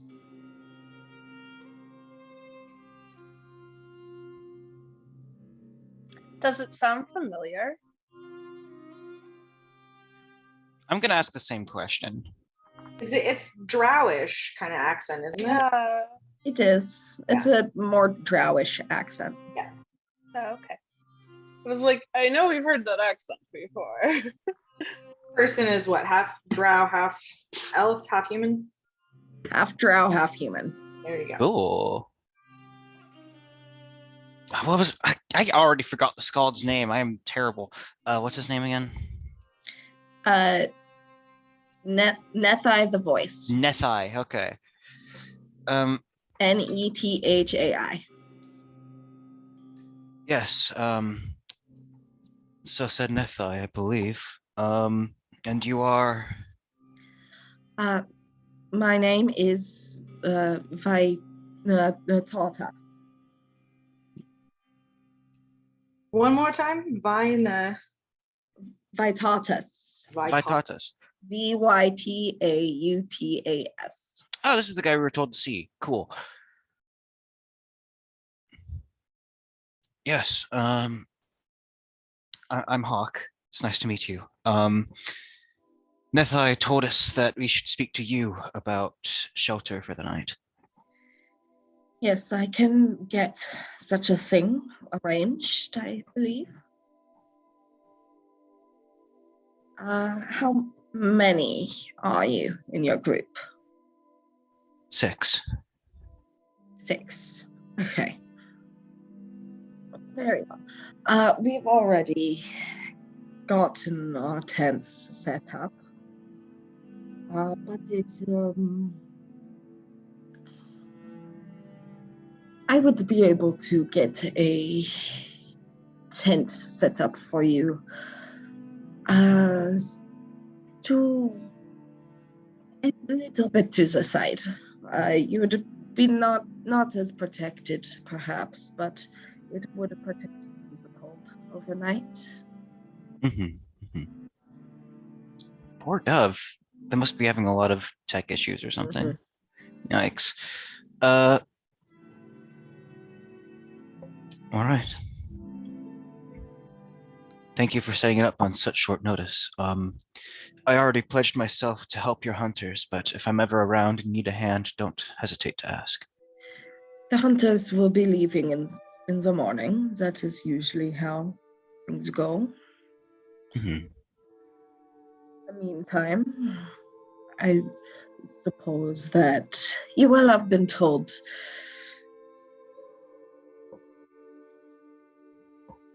the conditions upon your staying here.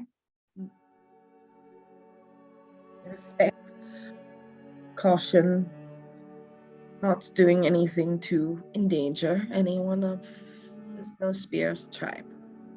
Of course. You come with only the best intentions.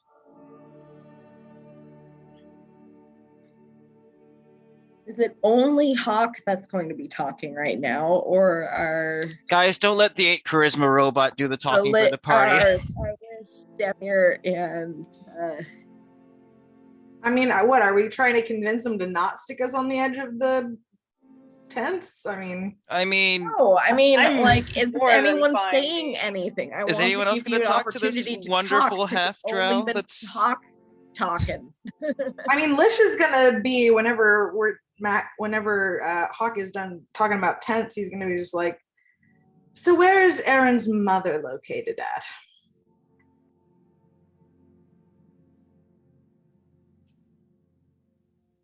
I took the liberty of reaching out to Fume upon seeing Eirran's arrival. And he kind of pauses and looks towards Eirran and wants to speak, to say something, but isn't certain if he should say it in front of the rest of the group.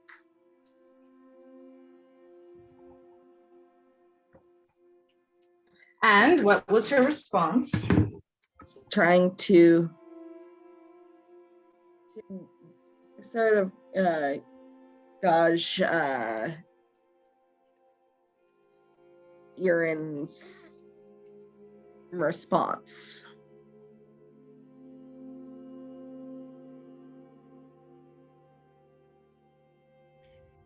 What am I responding to? Where your mother? Yeah. Vitalis is saying that he reached out to your mother upon seeing your arrival and wants to say something, but isn't sure if he should say it in front of the rest of the group, and is sort of looking to you to see how you feel about that. Upon hearing that he's, talked to his mom, Aaron's like leaning in. And if he gets the sense that he's like judging, he's nodding. This is a safe group to share whatever is up with Aaron's family right now.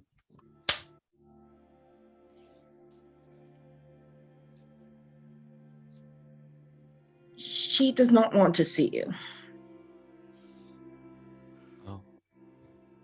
That wasn't from Hawk, but Lish is just going to kind of nod and look to this druid and just be like, yes, but that wasn't the question that I asked. I asked where she was located. Eirran is going to look at Lish. Like, what are you doing? And turn back to Otis and say, thank you for relaying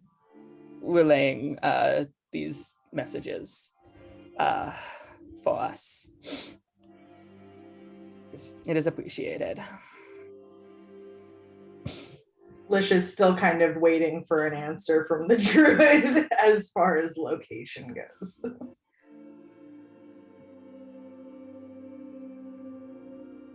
So that we can avoid her.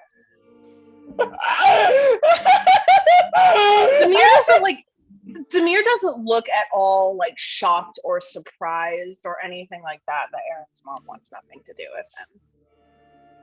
I mean, neither does Lish. Yeah. The two of them. I'd like you guys to roll persuasion checks. Lish persuasion, Demir deception, I assume. I mean, it's the same either way. I just got a natty 20. Natural 20! This is the most convincing fucking couple you've ever seen. We both got natural 20s. What the actual fuck? It's to make up for all the ones that happened earlier in the session. Yeah, that's a 26 total off of a natural. 28 for me. All the ones earlier were to build up for this. Yes. Absolutely. Oh my god. Vitatis shrugs and points towards one of the tents that is relatively close to Nethai's tent. Perhaps she would be more amenable to seeing you in the morning. I do not wish to presume, but it would be, I'm sure, an emotional reunion. Or perhaps she just wishes to prepare herself for that. Like he's trying to be reassuring about this. Yeah. Aaron's nodding with that. And he'll say, thank you. That is Savio.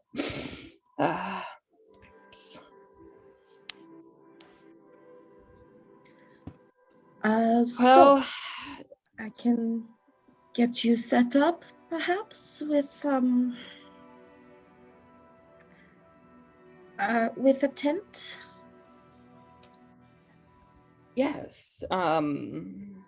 If you could, that would be wonderful. You wouldn't happen to have any heavy winter clothes just lying around, would you? Roll a persuasion check. Oh, would my natural 20 carry me on? No, not for this. This is a different topic. This is 16 persuasion. 16. I might have some winter clothing you could borrow. It is in the style of the tribe, and I do not think that with the materials we have on hand, it would be enough for all of you.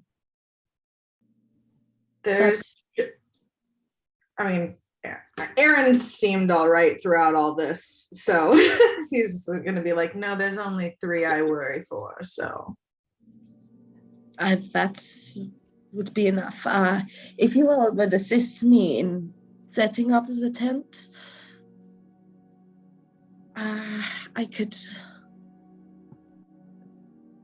I would be able to retrieve things for you, and in the meantime, you would be able to warm yourselves by the fire.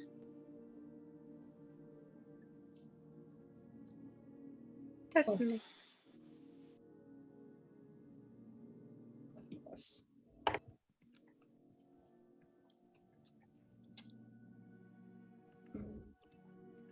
You have been as kind. Do let us know if there are misses I can do for you.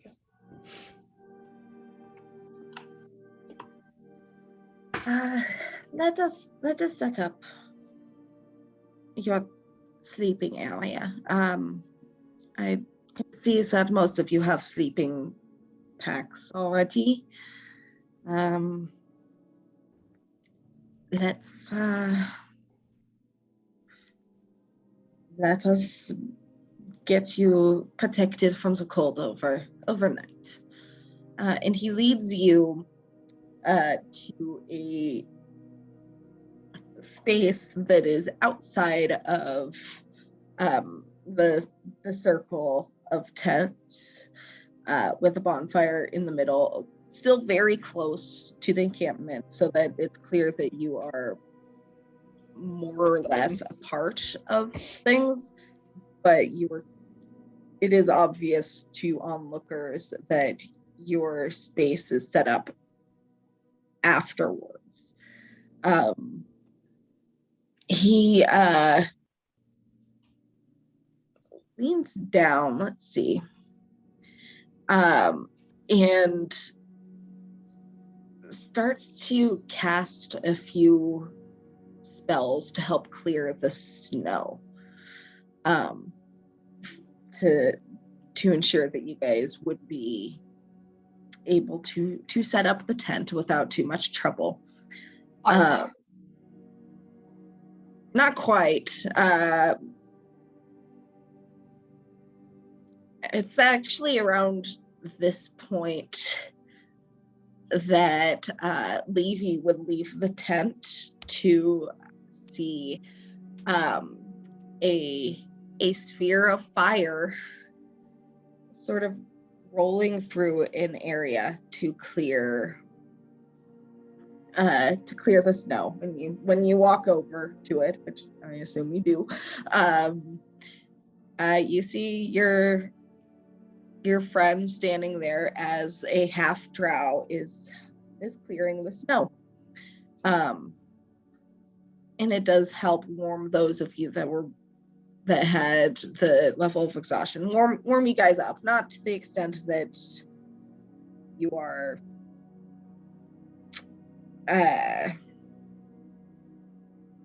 you lose the level of exhaustion, but it is certainly more comfortable. And the drow, the druid, he is concentrating on it and focusing on it, and it's clear that he's practiced this many times, so that the fire would not get out of control. And once the space is cleared, the flaming sphere dissipates, and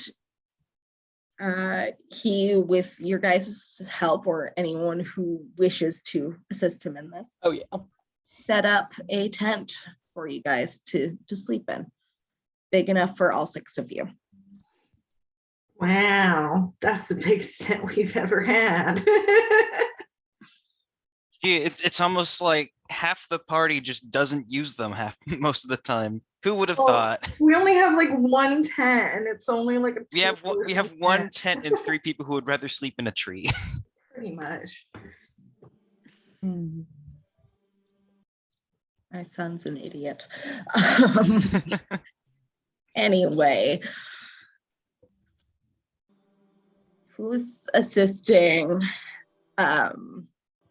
Vitatis in getting this set up? Hawk said he would, so that's what he is. Yeah. Okay. All right. We're just gonna summon one of the pixies back to him and get all of the deets. Okay. Ooh. Eirran's in danger. Lish grows Chuckles. increasingly still as he listens to bells ringing. All right. I presume he kind of notices this in between helping things and is just like kind of raising her eyebrows at him like Lish This is was- like, I fucking called it. I have 2 questions. 1, is this within earshot? 2, is this nondescript pixie language or is it actually Sylvan? I mean, I think they let me see.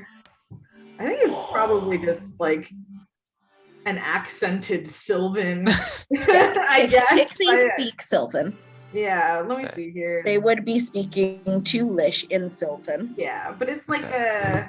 it's like It a is Winter Court Sylvan, perhaps. it's baby talk Sylvan now. it's like Sylvan, but like Lish, it's you won't very- believe this Aaron's just irrevocably fucked.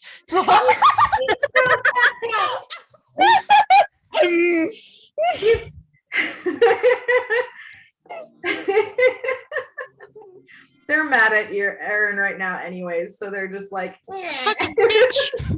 Asshole, you ain't believe what I overheard. This shit's that for son real. of a gun's got ghosts in his blood. He needs the good fey cocaine for the ghosts in his blood. She's like, fuck, I knew we needed more drugs. So yeah, this is open, but if Hawk is within listening range, I would like to try and listen in on that. Just so he doesn't have to ask directly.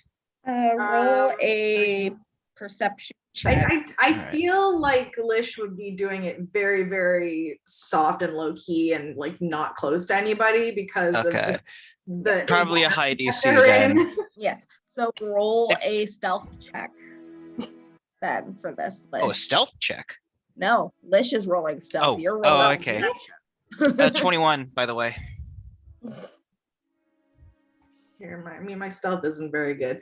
I mean, he wouldn't want anybody else in the camp, like tribes people, to hear. So, I mean, Hawk's good at keeping a secret. That's a natural one. Lish is he's listening to what Bright Mellow's telling him, and he's just like, I fucking called it. I asked the Archdruidess about this. She said it Bright wasn't Mellow is a bit of a about. gossip. They're all gossips. Oh no, they're all gossips. They're the worst kind of gossip. Do I Let's just a even need gossip to machine with roll the to, deployable like, pixies. listen in on this? Roll perception. I just did.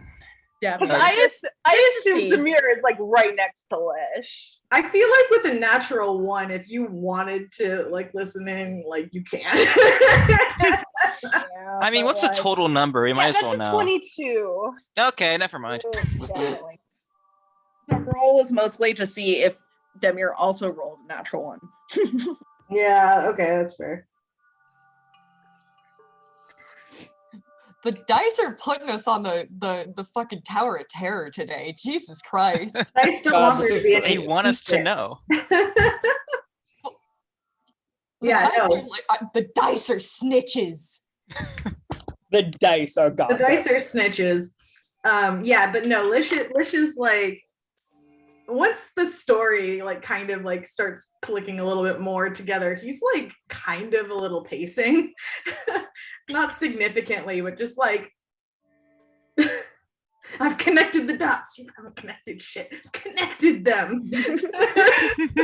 Demir is going to like to Lish in my hobby say, I think we might have a source for the voices in Aaron's head.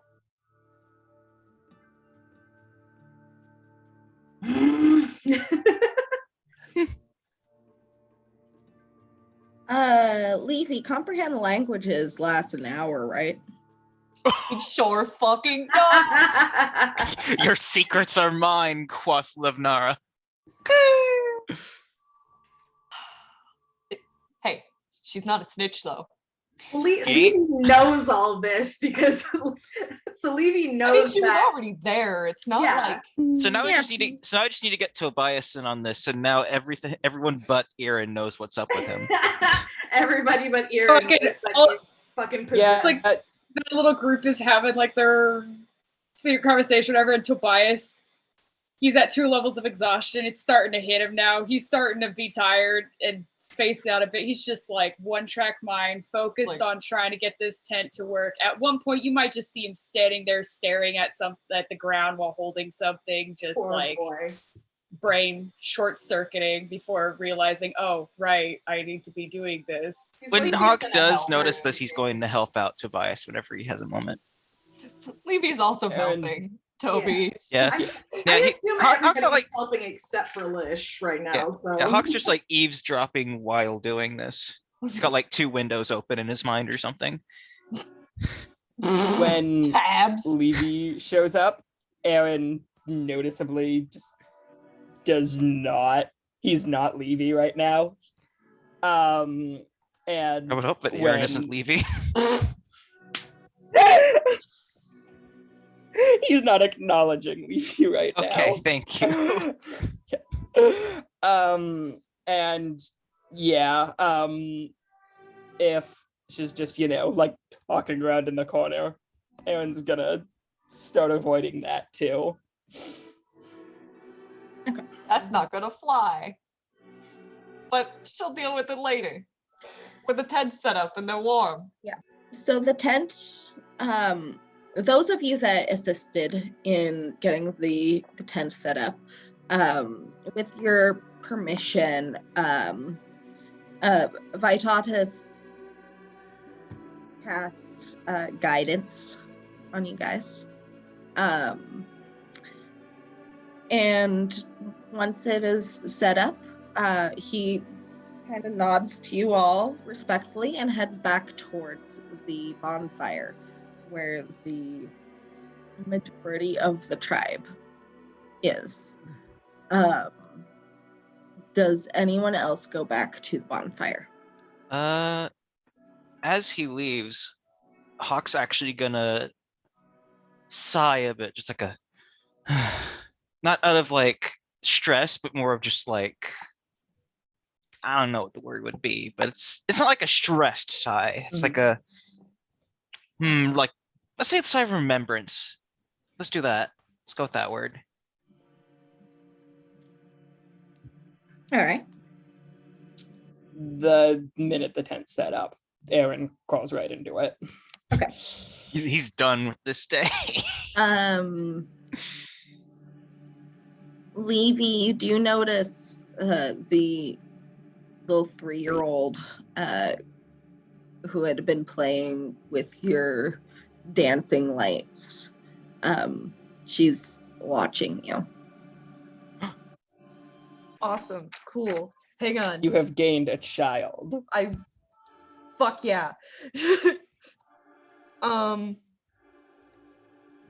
She's gonna take a moment and try to. She's gonna cast it again, but she's gonna try and make it look like a bunch of butterflies. Okay. And they're like pink this time. Let's see. You can make them pink pretty easily, but I'll have you roll just for dancing lights. Yeah, actually, yeah, you can make them look like butterflies pretty easily. And the little girl, who, as I said before, she's about 3. She seems delighted. She keeps trying to reach up for them. Can Levy control the lights? Oh yeah. Okay, cool. She's gonna have them kind of dance around the little girl, and when she reaches for them, she'll have them come like lower and be in reach so that she can like catch him and stuff.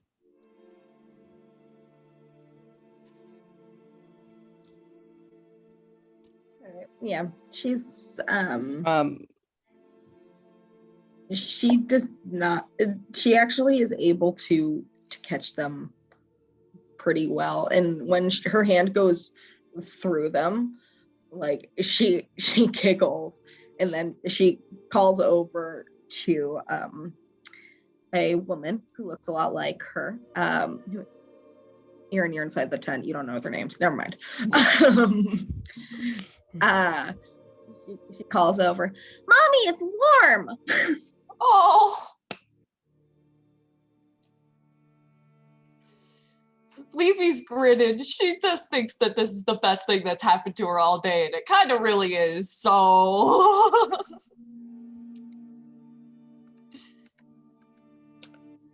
Demir is going to she's still kind of sticking near Lish. But she's going to continuing in my hobby. Vervain, do you have a way of discerning presence, influence? Yes, you, Vervain.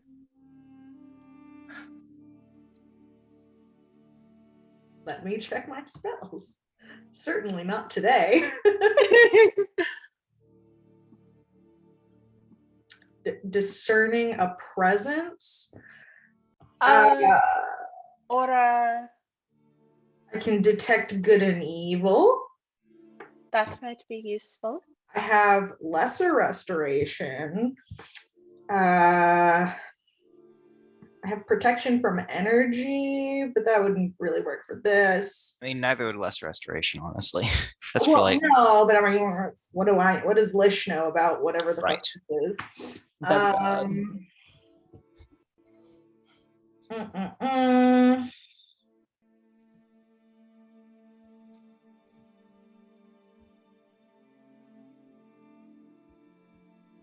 I can reduce him or make him bigger. yes, a giant traumatized Eirran. All of our Reduce problems are him solved. to atoms. Reduce him to atoms. Okay, but I could cast protection from good and evil. It's only a first level spell. I don't know, but I don't know if that would be Oh, you know helpful what? outside of a combat situation, because it keeps you from being aberrations, celestials, elementals, fae, fiends, and undead is what it protects against. And those types of creatures cannot then charm, frighten, or possess a person. That could be useful, potentially. Depends on what Eirran's actual condition is, which we don't know. If he's already affected by some kind of charm, frighten, or possession, then the target has... Oh, no, wait. It would just be advantage against a saving throw if Eirran is already one of those three things. So, I mean, we could try that. It's not the most powerful spell, but it's something. I think Roll an Arcana check. probably. Good call. Can I as well? Sure. And I realized this in retrospect. I have a level of exhaustion. I should have been rolling at disadvantage, and I wasn't. That's okay. You know now. Okay. I'm so sorry Good. about that. It's an 18 plus for Arcana. Okay.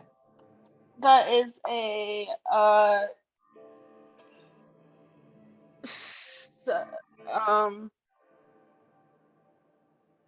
wait, hold on. Sorry, math. That's a 10 for me. I could charm person him and see What what happens. You don't know too much.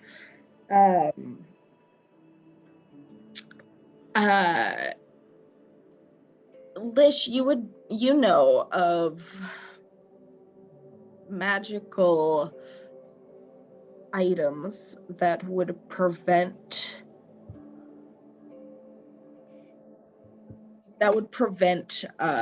someone, when attuned to, from receiving any magical messages. Put him in a lifeline box. It's fine.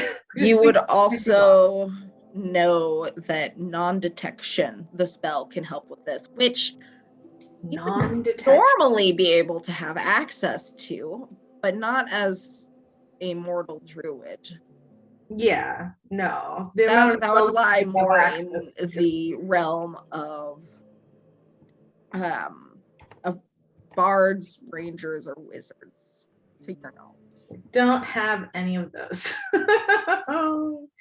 And I don't think we would be high enough level for that anyways, would we? Non-detection is a 3rd level. Oh. And I know technically for people watching later and looking at the spell, it says it can protect you from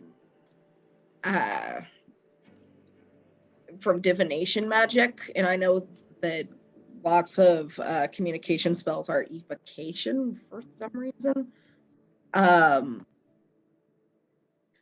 It does not make sense to me that that sending or whatever is evocation.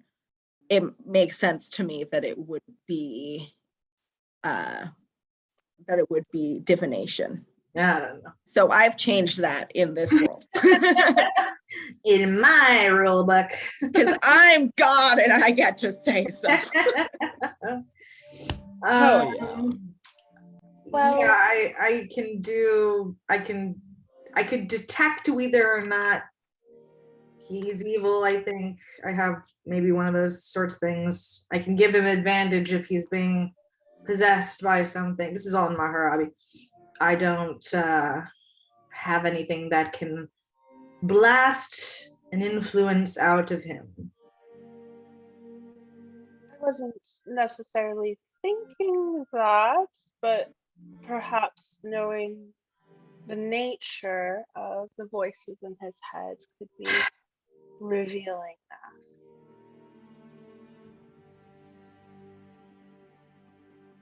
Nasai thinks it's Fae. I don't know if it's Fae. Not that I could say that it's not. It could be, though I feel like I would have sensed something. This seems a little bit more cruel than regular Fae trickery.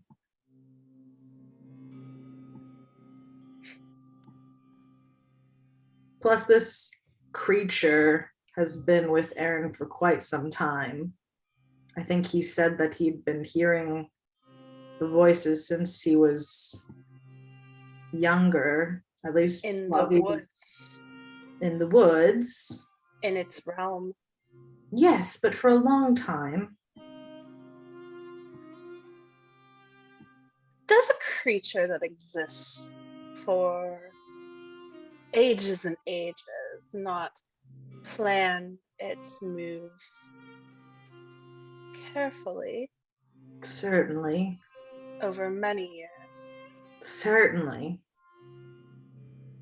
I'm just saying it seems rather coincidental that Eirran has had this voice whispering in his head that just so happened to have led to a fire that just so happened to have weakened its wards and bonds. Certainly. But I don't know if it is Fae. It is not particularly Fae to destroy a forest, even just to suit its own gains. Not a particularly subtle method. The Archdruidess believed it to be fiendish in nature. Fiendish is what my instinct would be, but until we know for sure. At the very least, maybe we can gain some insight into good, evil. I've lost Dove again. Oh no. Oh. It would be interesting if the presence that we found was different from the one that Eirran manifests when he rages. Levy's going to, or would she be able to hear this? Are they trying to Maharabi. make it kind of If you You're have in Maharabi, but you still have comprehend languages? comprehend yeah. languages up. She's gonna give a little wave and a smile to the little girl and let her keep playing with the dancing lights, and she's gonna go over to Lish and Demir and try and keep her voice low and say, maybe it could be infernal? Demir looks like momentarily taken aback. Lish just kind of like looks at Levy like, oh, well, hello there. Comprehend languages. Also, It sounds. It doesn't let you speak it though, right? So she'd be speaking. no, she's saying this in common. That's why she's keeping her Right. voice. Yeah. It says you can understand the literal meaning of any spoken language you hear. You can also read it, but yes, you're speaking in common here. Yeah, that's why she's keeping her voice really low and coming up to them and stuff. Like, hi, been listening in. Have thoughts. And she's gonna say that Mythai,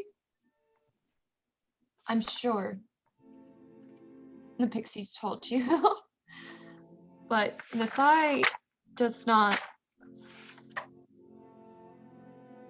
find this very typical to a behavior for what somebody who manifests their ancestors typically would experience. In fact, he's never heard of absolutely anything like it. So either our dear Eirran is very, very special indeed, or they are two separate fascinations. Perhaps. I am waiting for word back from Nathai, and I think should all else fail, we should bring this much more directly to Eirran's attention. After we have more information, I would prefer not to alarm him. You don't think we should tell him that he might be... Not until we have more information. I don't want to alarm him blindly. And Demir she awkwardly starts in common or starts in Mojave, starts in common, stops again, starts back up in Mojave. It's really weird. And so or we don't want it to know that we are onto it. That is also a concern. Very fair point, Demir. And here's anything Eirran does.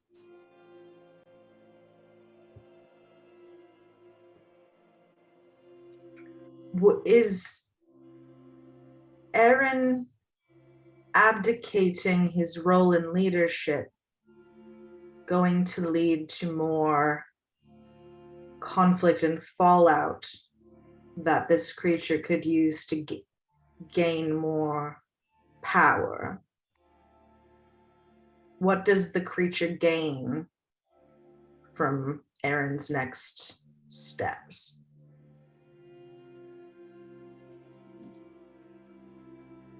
I don't know. Not so certain. I would love to hear from, again, I would really love to hear from Nathai and see where our own investigations go. As far as seeing if it's infernal, I speak infernal, so if I were to perhaps say something, and she's going to chuckle to herself, maybe a little offensive, in passing, near Eirran, and there's any kind of response, then we will know that at least it understands infernal, so therefore it's likely infernal.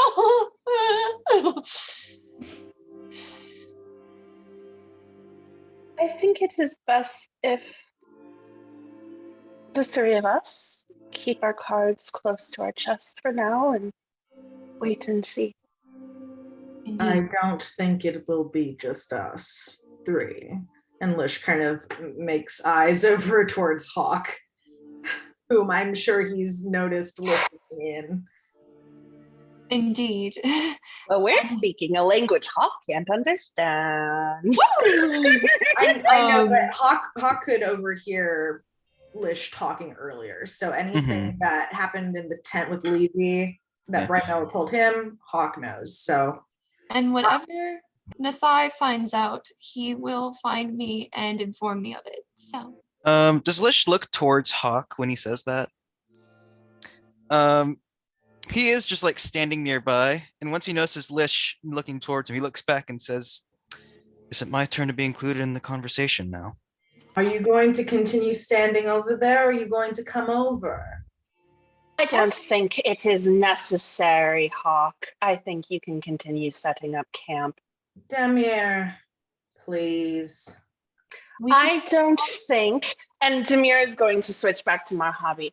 I don't think we should involve someone who cannot keep his mouth shut and does not know when silence is necessary. Tobias was oblivious to this whole fucking conversation, but when he hears Demir start to speak harshly at Mojave, like his head kind of snaps up in surprise out of his daze, and like he turns and looks just like concerned at the group. He's like, what? And then when nothing happens, he kind of just like goes back to idly Poor setting up camp. Tobias needs Poor a nap. Tobias. This man is starting to crash. I'm sorry, Toby. and suddenly Levy is too tired for this shit. And she's actually like, when Demir like snaps like that, she's going to heave a great big sigh, shake her head, and actually turn and go start huddling Toby into the tent. Like, come on, bedtime for you, because he's crashing. I don't need to speak Mojave to tell that you're upset, and I would rather that you told me up front. I don't want to speak to you, Hawk. And I Very don't want to hear a word from you.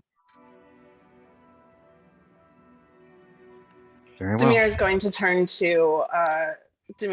turn back to like Lish and just kind of give him a look, and then she's going to go into the tent. What kind of look? I'm not speaking about this anymore. Look. Lish is just like,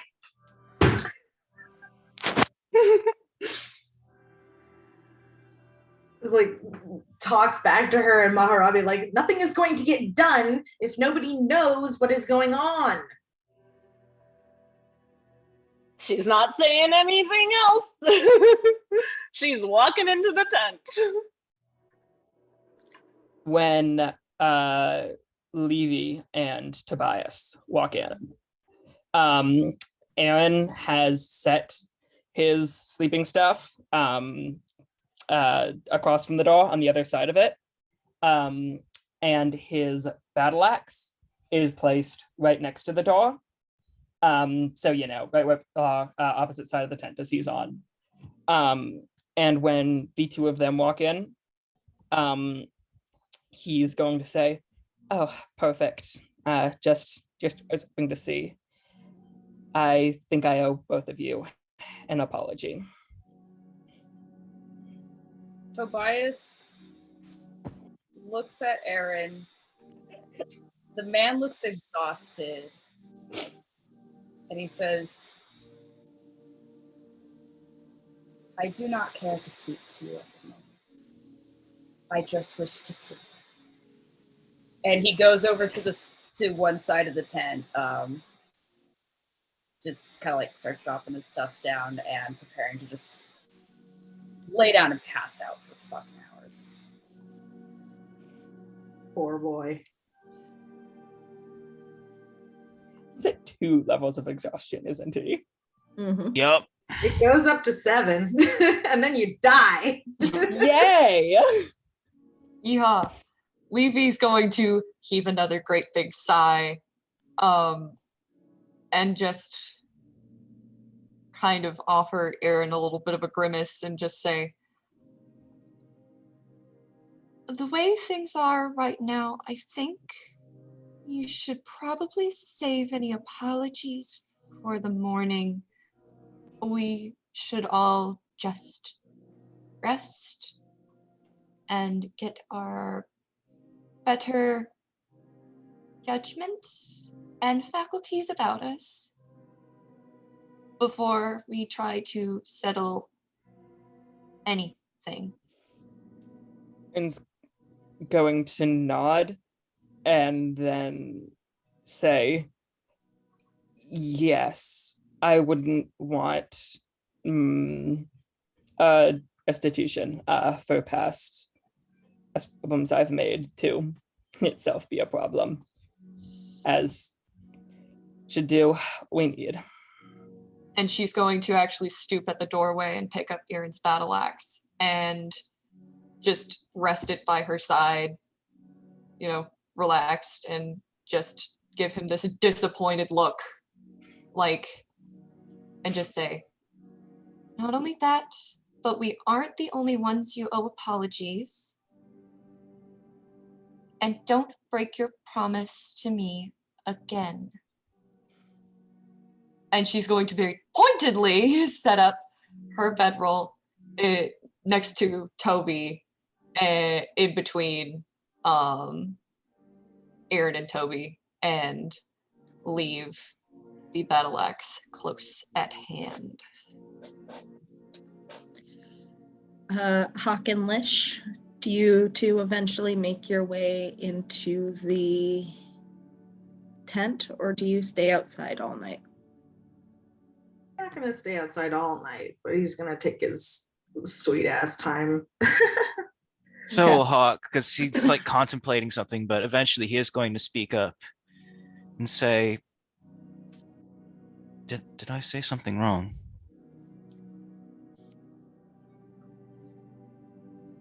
Probably. What did she say? What did she say, or what did you say? What did she say? No, she said nothing.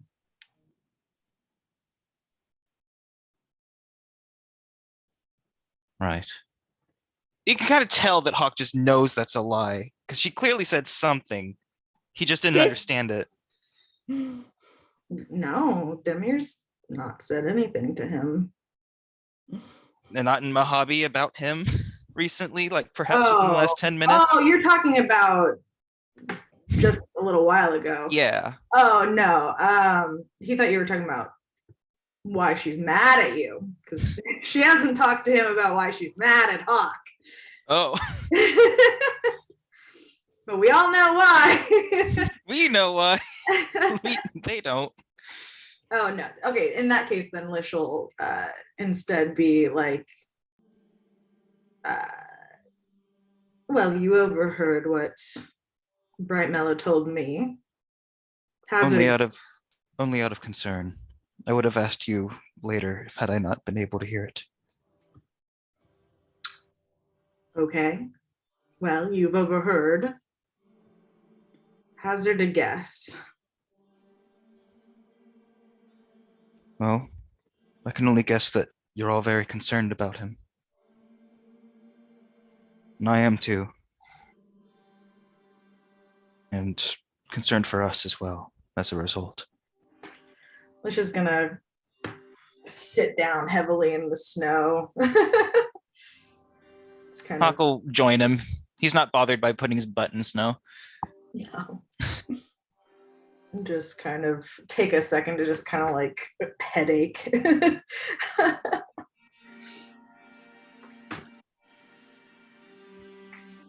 I'm still sorry about earlier, by the way. This morning, What part are you sorry about? accusing you. I didn't know anything about why you wanted to go home, only that you did. It seemed like you cared a great deal about it, more than a lot of things, but now that I know why, it's understandable. But you haven't apologized to Demir for saying the same thing. She hasn't yet given me a reason to believe otherwise, though. And And yet- And yet you're making the same assumptions about her and her life and her needs, her wants, her abilities, the things that she desires deep within her chest, and yet you know nothing. And yet you take your sharpened words and you hit her with them. I wish that you would give her the same wish for understanding that you have offered me. I do wish to understand her. I'm just. It's hard. It's hard. What a phrase. I can't think of any better.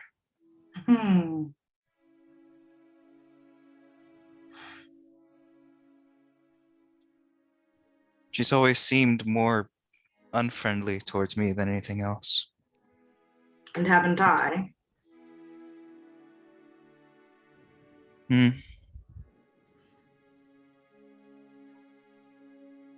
Huck sort of like buckles a little more and like starts sort of just like resting his head in his hands.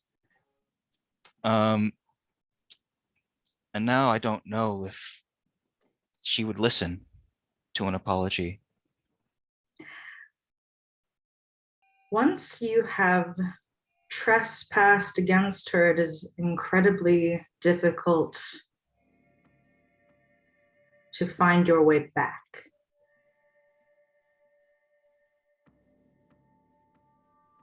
I have firsthand experience with that.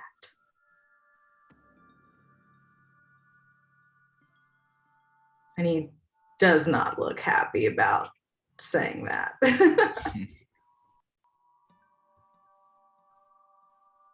Do you have any advice then?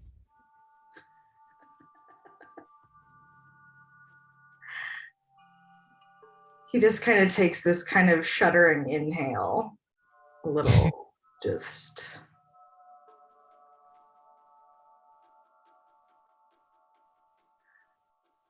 I console myself in that I've known what she's like under all of her walls. It does not make it easier, but I am patient, or at least I will continue to tell myself I am.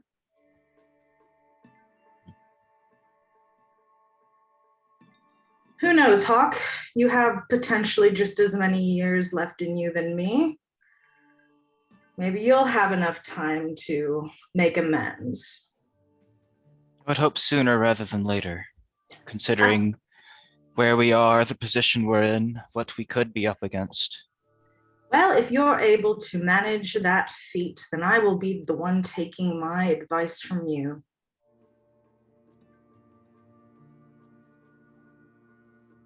I'm not quite sure how comforting that is, but the thought of someone like you taking advice from a fool like me is, in a way, reassuring. It only depends on if you're successful or not. Right.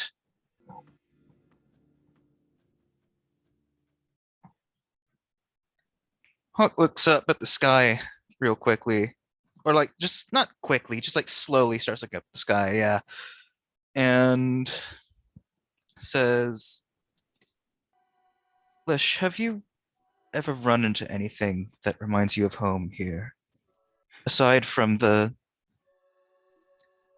odd fae that we've come across, not speaking of the one, of course. Aside from the snow.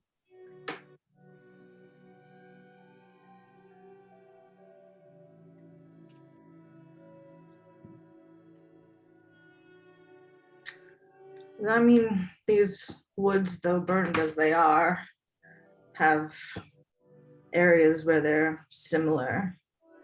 It's not the same, though. The Feywild has a quality that is more alive. Is it anything like the forests in the east? DM what would be the difference between like here and the Forest of the East. I don't know as a player. Uh, The forests of the East tend to be more pine. There's some. This is an old growth forest that you're next to here, with more deciduous trees. There's more things such as oak trees and maple trees, and when things fall, there's it helps to feed the undergrowth. To the east,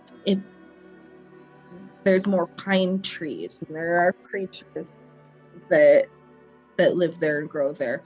There's not as much undergrowth, and it's more a blanket of pine needles. And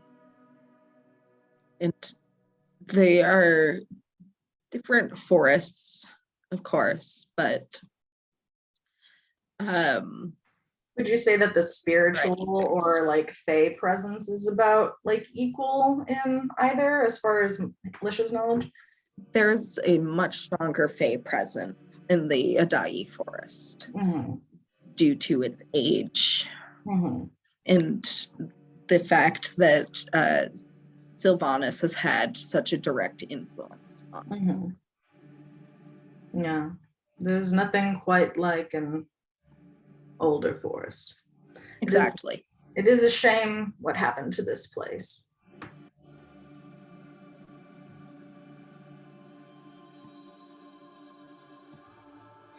Different forests, different spirits, different lives.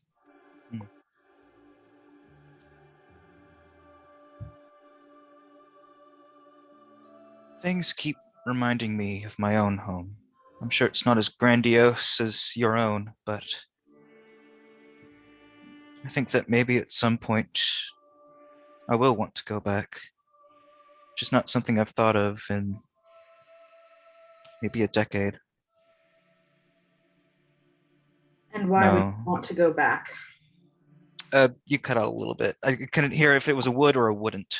Why would you want to go back? Curiosity. Of what? Maybe a bit of homesickness. You'd want to go back to playing maid to those people? Absolutely not, but But they didn't know quite what you were. yeah. Father was the only one who knew. Hawk looks over at Lish and says, when we first met, Demir led me to believe that you have a penchant for collecting names. I don't know why someone would do that, but if I gave you his, would you do anything with it? He's dead, is he not? That's part of why I want to go back. Well, I can't usually do much with the person who's deceased, especially considering the state I am in. But if he wasn't, what then? If he wasn't dead? Hawk nods. I was sent back, remember? I don't know if he's alive or dead, but if he is still breathing, as scary as it is, I think I would want to see him. And what, save him from old age? I could never do such a thing. Oh no? He didn't die from old age. Oh no? He was young. How Only 20 summers when he made me. Only 20. And 25 when he was taken.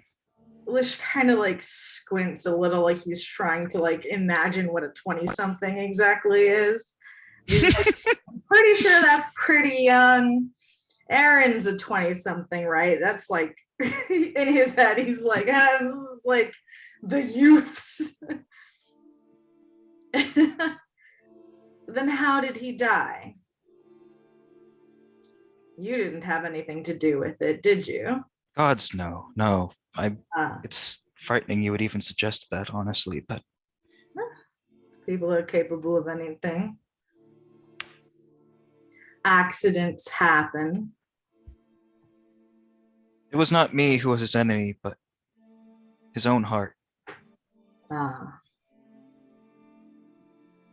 It started failing him before I was created, born, I guess. And it was my duty to look after him, make sure he had what he needed, help him when he was at his roughest. mm-hmm. But at the end, I was powerless to do anything. It was overwhelming. I didn't.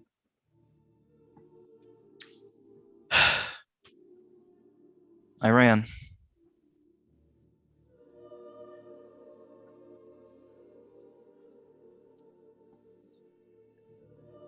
Why?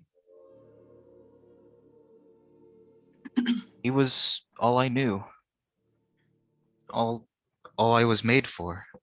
I didn't know what I would do after that. And I didn't want to be sequestered to a basement like one of his other creations likely have been since I left. Well, you're not like his other creations, or He was the only one who knew. there's nothing more like you. Unless there is. I hope not.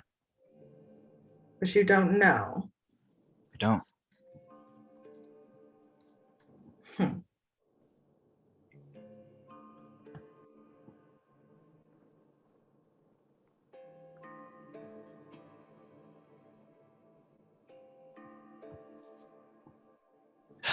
Well, I hope that you figure out what it is that you want. Because if we are to do as we are doing with Eirran and show up at your master's home without really a plan, it will go about as well as it's going right now, which is to say, it's going well. Strangely, to be generous. I hope that we all Have more survive this. information now than we knew when we were coming here. Eirran hasn't had a screaming, crying breakdown. I would say that we have Not been since this morning, anyway. that we have been quite successful. Have we, though? This is the What? most separated I think we've ever been.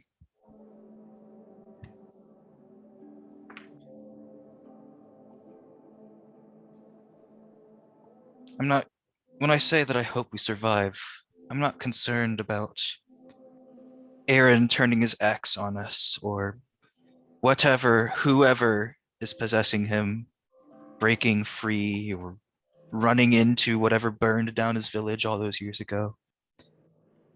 I'm more afraid of ourselves.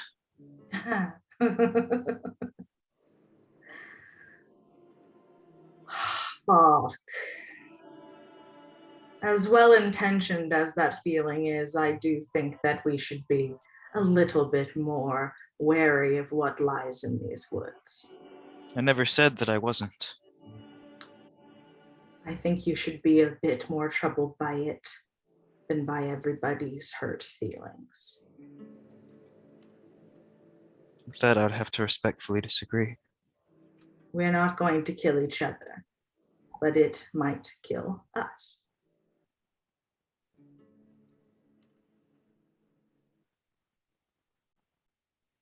Well, one more question for you then, Lish. Do you think you could make it home by yourself?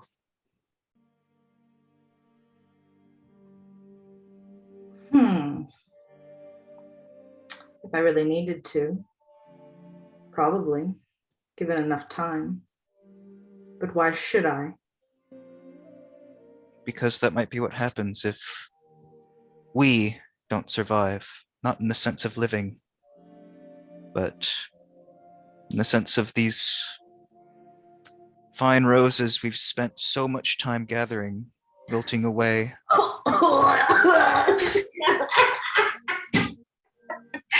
Hey, Hawk, don't quit your day job. Sorry, that was I love it. It's just my visceral reaction to any kind of poetry. Sorry.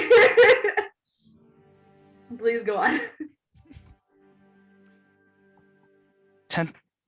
I may not know much about emotion, but it is no secret that tensions are high. I don't know what will come of us and Eirran after all of this is done. I don't know. I fear that I might not be able to reconcile with Demir, even though I'm not sure if we were ever on the best terms to begin with. If we split apart, I can't help but think that it would be the death of us all. I don't intend to die.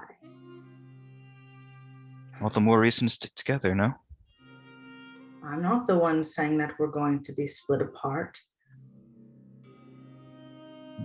Are you planning on leaving? I don't plan on it, no. Good. Then there's no reason to worry. But what about the others? I don't think that our affections for each other are so shallow as to disagreements. We're here helping Eirran, aren't we? Despite everything.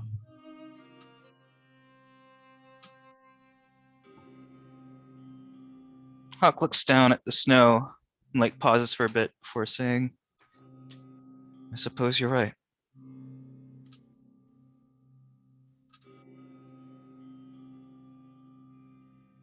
Think hard about what you want, Hawk. Once we're done here, depending on who's left standing, perhaps we could go check up on your maker. Perhaps. There's still the question of what happened to my mentor, Rosania, who I've mentioned before. But no, I'm not sure if we've met yet.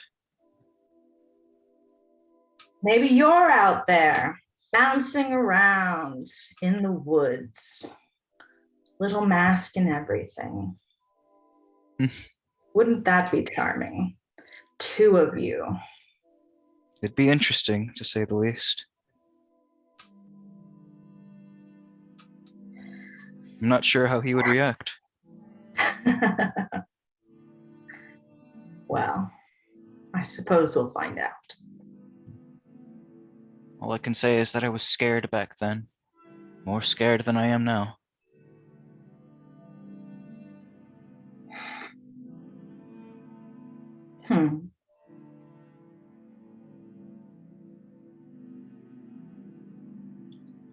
We should probably get some rest at some point. I'm going to stay up a bit longer. And Lisha's going to turn into a wolf. Right. Hawk reaches to gently scritch between the ears. Just a little bit. And says, thanks for the talk. Lish just huffs the biggest sigh and just ruffles his fur, and he's gonna go off and hang out for 4 hours or so until he has to come back and sleep. Hawk crawls into the tent and actually sets up his bedroll for once. He's just gonna pretend to sleep like a normal person. He's still in rest mode, so to speak. Lish and Hawk pretending to sleep. High five. All right. As you all eventually find your way to rest within the tent set up next to the new tribe of the Snow Spears, that's where we will call session. A lot of stuff. Wow. Wow. Thanks Yeah, for that was a playing, guys. session. Hot That damn. was a session. That went places. We have got to talk to Revelations, Eirran. chatting, bit of anger. You know, just a bit. Just a little bit. Don't worry, Lish. Levy just needs a nap and then she'll be back on everybody's fucking bullshit. Right along with you. This entire party needs a nap, let's be real. Yeah. Everybody just needs to take a nap and come back in after that and like just like have a chat. we need juice boxes. We need a nap. We need some We animal need we need little napkins or paper towels with goldfish on them. Yeah. Oh, what a cutie. Well, Yeah. thanks for playing, guys. Thank you for Thank doing you. Thank you. This was great. I'm sure we'll all be screaming about this session in the chat for hours to come anyway. Uh, Oh And- God. Quite I wanna possibly keep tomorrow going. when Oh, we hang yeah. out in person. Ah. Looking forward to it. I think this will be the Yeah. first Oh, time I've God, actually everybody seen who Kenzie isn't in face to this face, merry come to little think of it. band is just gonna be like, what the fuck are you people talking about? Anyway, I'm sorry, we don't have dragons at this zoo. thanks for playing, guys. Thank you. Yeah. Thank you. See y'all around. See you soon. Yeah. Yeah. Have a good day. Bye.